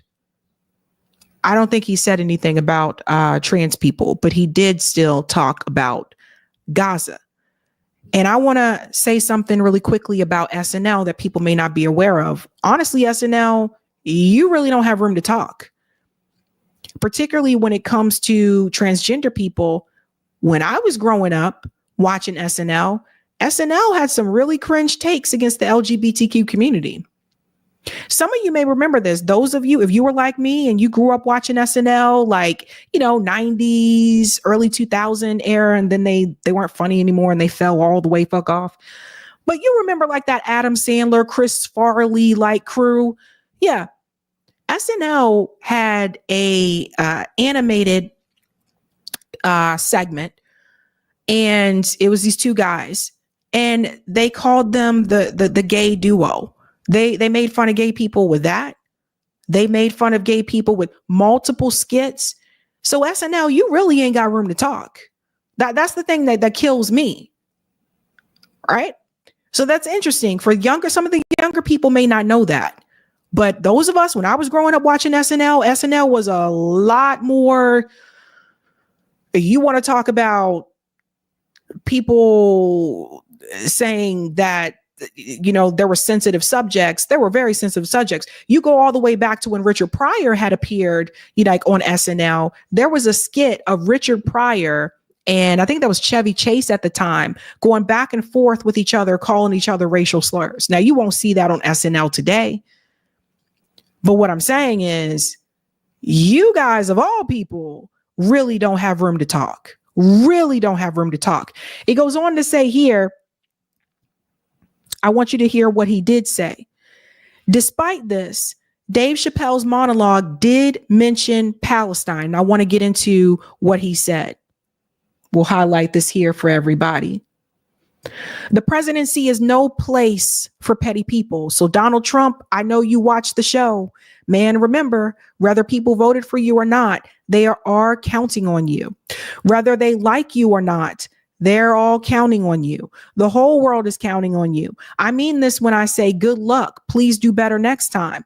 Please, all of us, do better next time. Do not forget your humanity, and please have empathy for displaced people, whether they're in the Palisades or Palestine.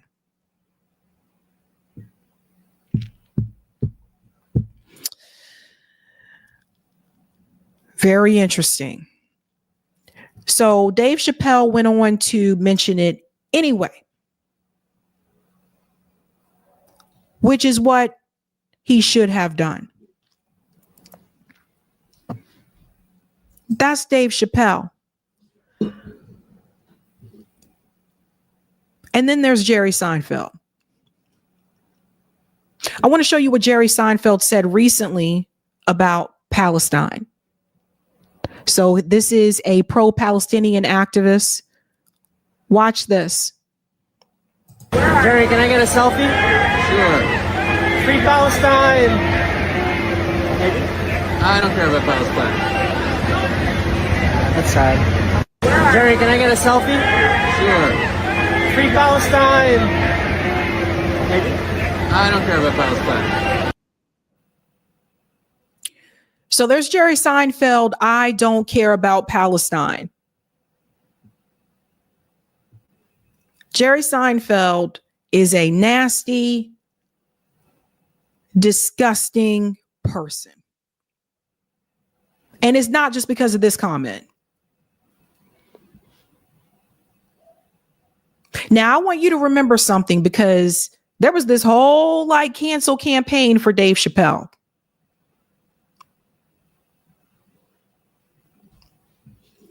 Who did stand up for the Palestinian people. Jerry Seinfeld, not so much. Jerry Seinfeld,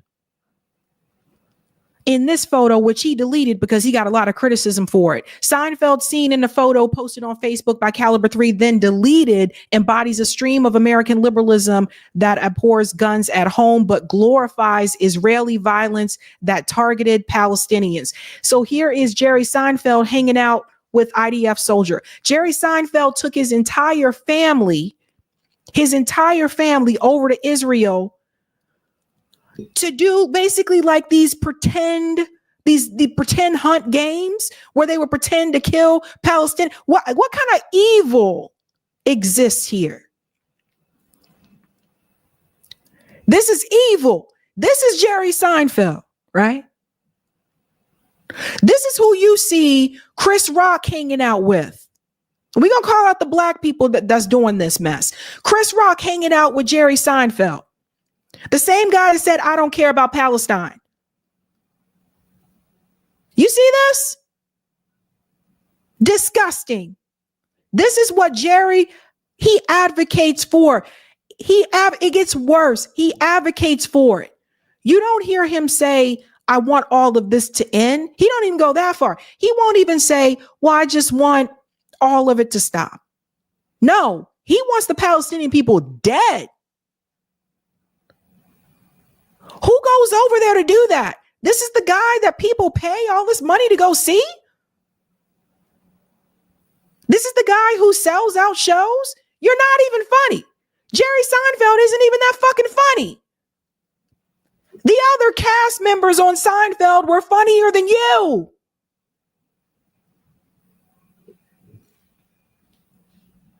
Don't tell him I said that. That might hurt his feelings. He might make another podcast with Barry Weiss and start crying and playing victim. Jerry Seinfeld is not oppressed. Here is Jerry Seinfeld at the Mets game saying, let's go IDF. Watch this again. A disgusting person.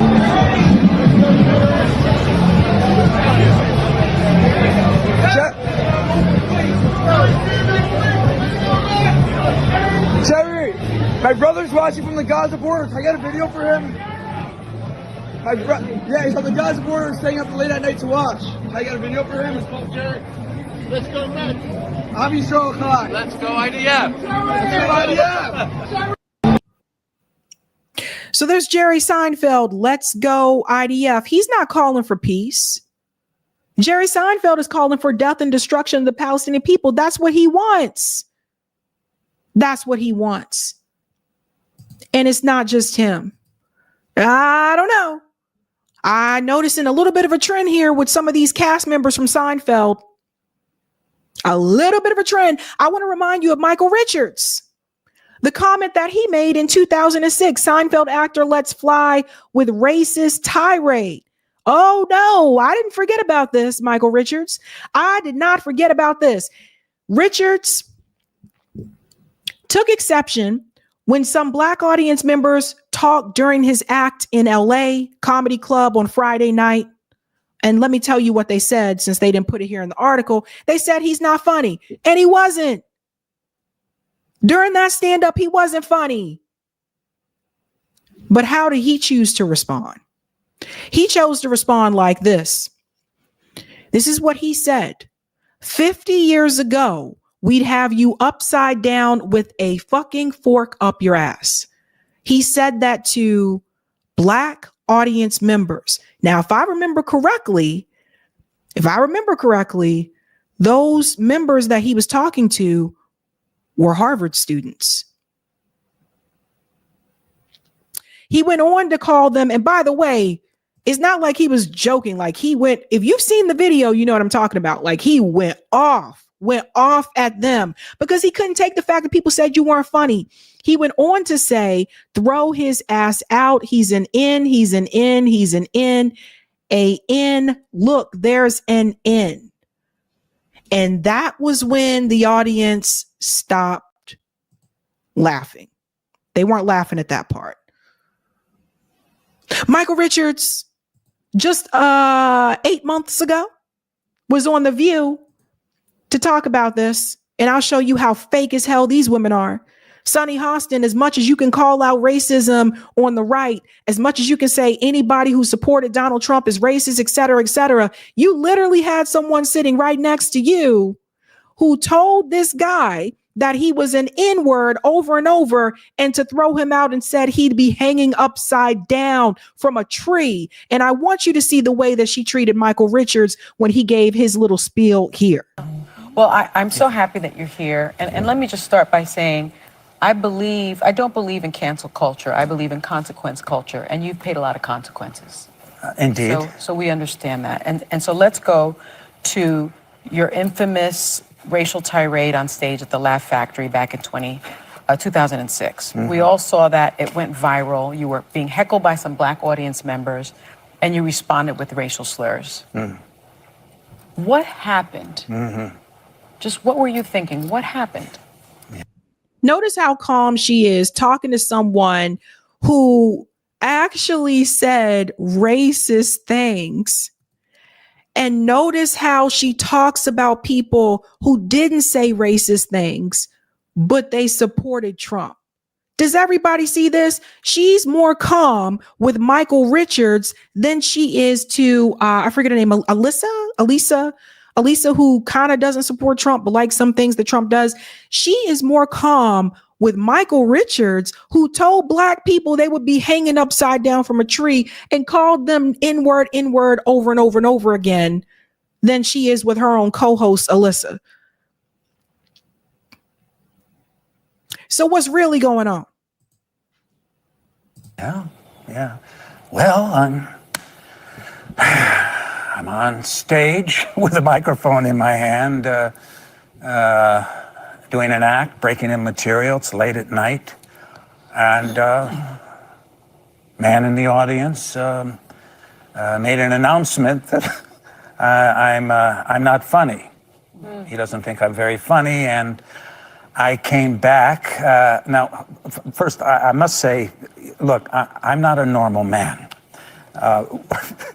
Or any of us? Well, you're a comedian. No, but I mean, as a all, comedian, you got it. Yeah. There's a lot of eccentricity going on in my kind of comedy, and certainly I could never have created a character like Kramer without being slightly touched. So I went into character. I work in a comedy club environment where the N-word is used a lot, and I decided I would let it loose. So here's the big lie. What he said there on The View is not the original statement that he gave. The original statement that he gave was not that the word is used in the comedy club oftentimes and he just let it loose. The original statement that he gave was the fact that what the guy said to him, said he wasn't funny, actually was true. And he took it very personally and decided to try to humiliate him as much that he could. So let's be very clear here, okay? The number one, the version of that word that he heard is not the version with the ER at the end. Number two, if you actually watch the Laugh Factory video of him on the stage, it was very clear the message that he was getting across. And number three, he admitted what he did and what he said was wrong earlier on. So this is Michael Richards trying to make himself out to look like the victim. Similar to how Jerry Seinfeld tried to make himself look like the victim. In the conversation he had with Barry Weiss, make himself look like the victim. Does everybody see the game that is played? The person who does the harm turns it around and says that they're the ones who have been victimized.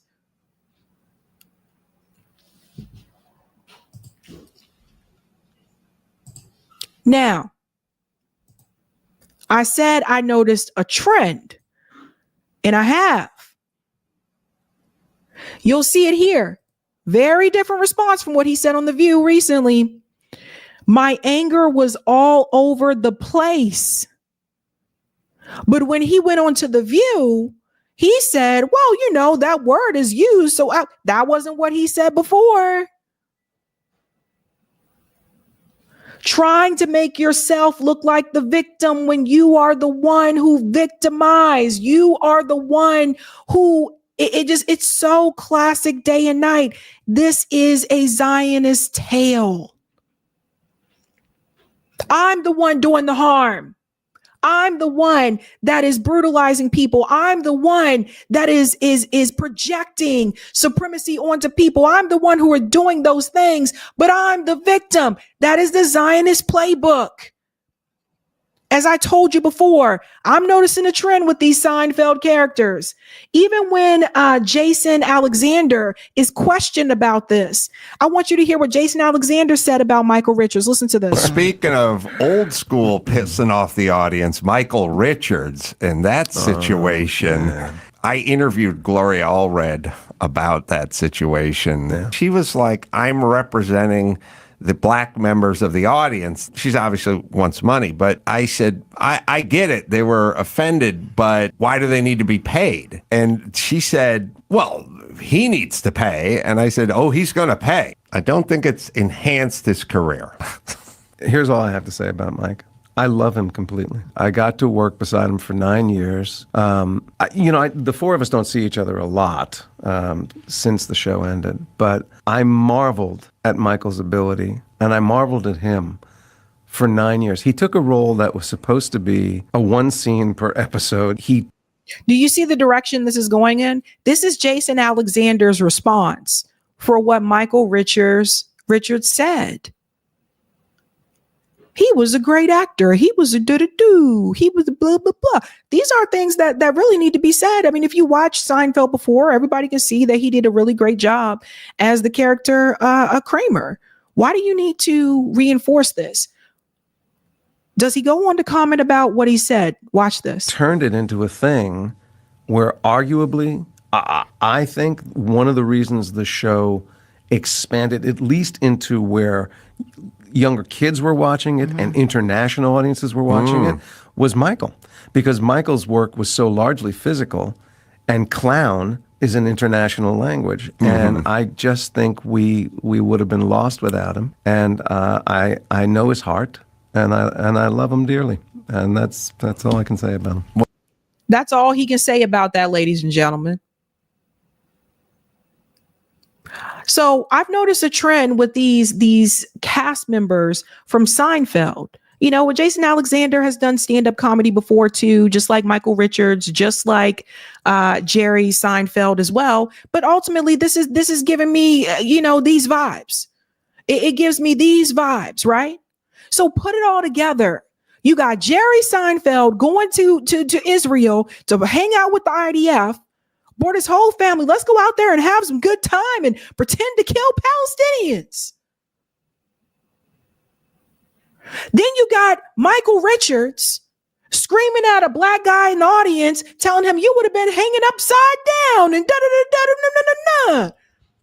Then the guy told him he wasn't funny. There were a number of ways that you could have responded to that. There were a number of ways, but you decided to hit below the belt and bring up the race topic. You decided to show that you still believe that you're superior to him because he's black. Number of things you could have said about that guy. Number of things, but you went that way. Then you got Jason Alexander there when questioned about this. Jason Alexander's just like, oh, well, he was a great actor and this great guy, and that's I know his heart and da-da-da. So I noticed a trend. People asking about Julia Dreyfus when this topic of Gaza came up. She said her sympathy is with her Jewish friends. So I guess in her world, fuck them Palestinians too.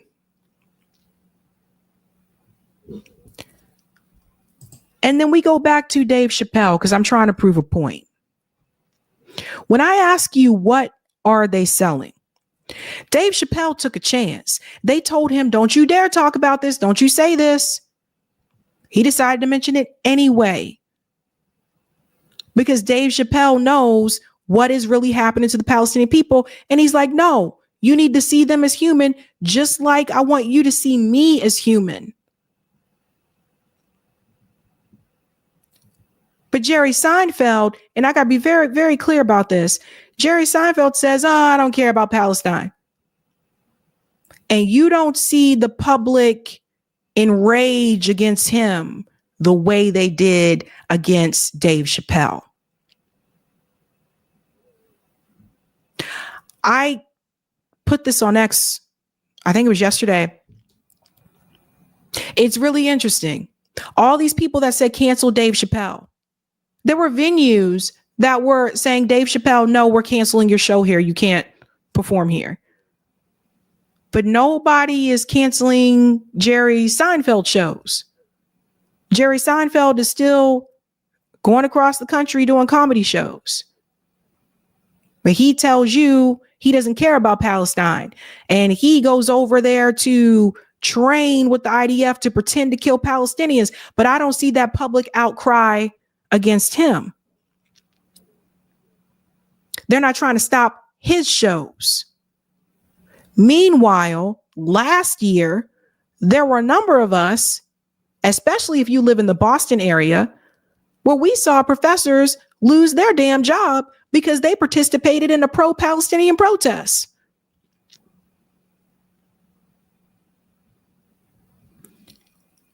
No, it's not even. No, it's not equal. No, it's not the same on both sides. It's very clear which side is being elevated and which side is being attacked. It's very clear what side you're on when a number of people in certain positions come after you and try to cancel you, and those same people don't do that to said comedian who's against Palestine. What are they trying to sell? Jerry Seinfeld is selling Zionism. But more importantly, Jerry Seinfeld, he's selling hate, death, and destruction. That's what Jerry Seinfeld is selling. And honestly, I think a lot of people probably didn't even remember this dude for quite some time. A lot of us forgot about Jerry Seinfeld because I ain't really see you do shit since that show went off the air. Because that was kind of all you had. Sorry, it's a reality. You really weren't that funny. And then you came back into the news again after October 7th. I literally forgot who the fuck Jerry Seinfeld was. Forgot all about you.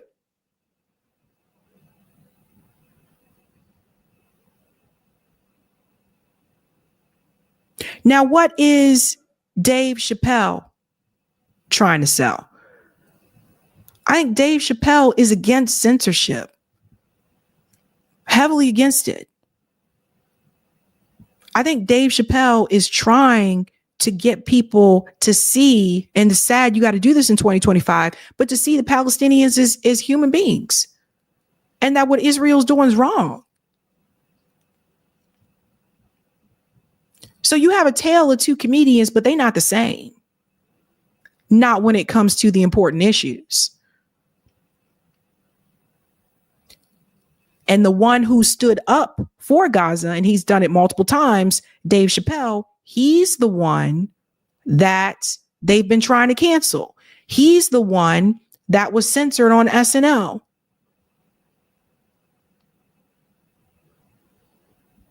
Jerry Seinfeld still just walks about, says whatever the hell he wants about Palestinian people. And honestly, it's not even looked at differently.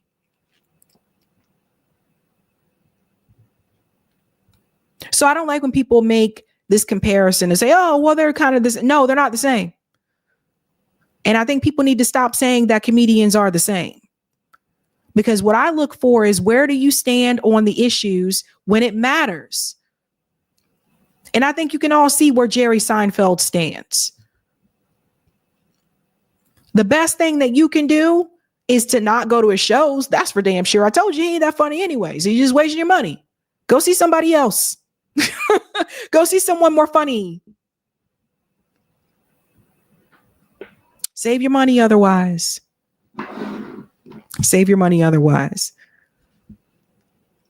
But when it comes to Gaza in particular, you can see there is a stark difference with some of these comedians.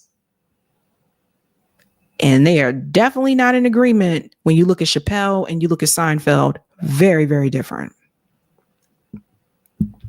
Who would you rather have a beer with? All right, we have a poll. Let's get to that poll. Let's get to the poll. Let's get to the poll. All right. Will Luigi's trial? Oh no, I got a typo. Ball sacks. Will Luigi's trial, has 2 words, cause changes in big pharma? We have 1,821 votes. 12% say yes, it will. 19% say it depends on the verdict. 50% say no, it will not. Interesting. And 19% said, I'm not sure. That is interesting. Well, ladies and gentlemen, Luigi's trial does start this week. So we'll see what happens. I think it's at the end of this week. I've double checked that date. Let's get to some of the comments here. Thank you, Paul Green. Dave Chappelle, greater than genocide Seinfeld. Whoop, whoop. Thank you, the crazy puppet. By the way, Zelenskyy didn't win improv show competition in Russia, made it to semifinals, but idiocy? Did I say idiocy? Okay, yeah. But idiocy comedy was not that good. So unlike the majority of semifinalists, they didn't show their faces there again. Hashtag facts. That's interesting. I didn't know about that. Thank you. Where is the love? Didn't Jerry used to date a minor? SMH sick. I believe his wife was underage when they started dating. If I remember correctly, I believe she might have been 17, I think. Thank you, the crazy puppet. Can you see her hand under the table? Rewind. I don't know what that's about. Thank you, Blueser. All the Zionist members showing up saw Snoop do his second bow during the Super Bowl to Israel, calling for peace. Yeah, Snoop's all over the place, man. Snoop is all over the place.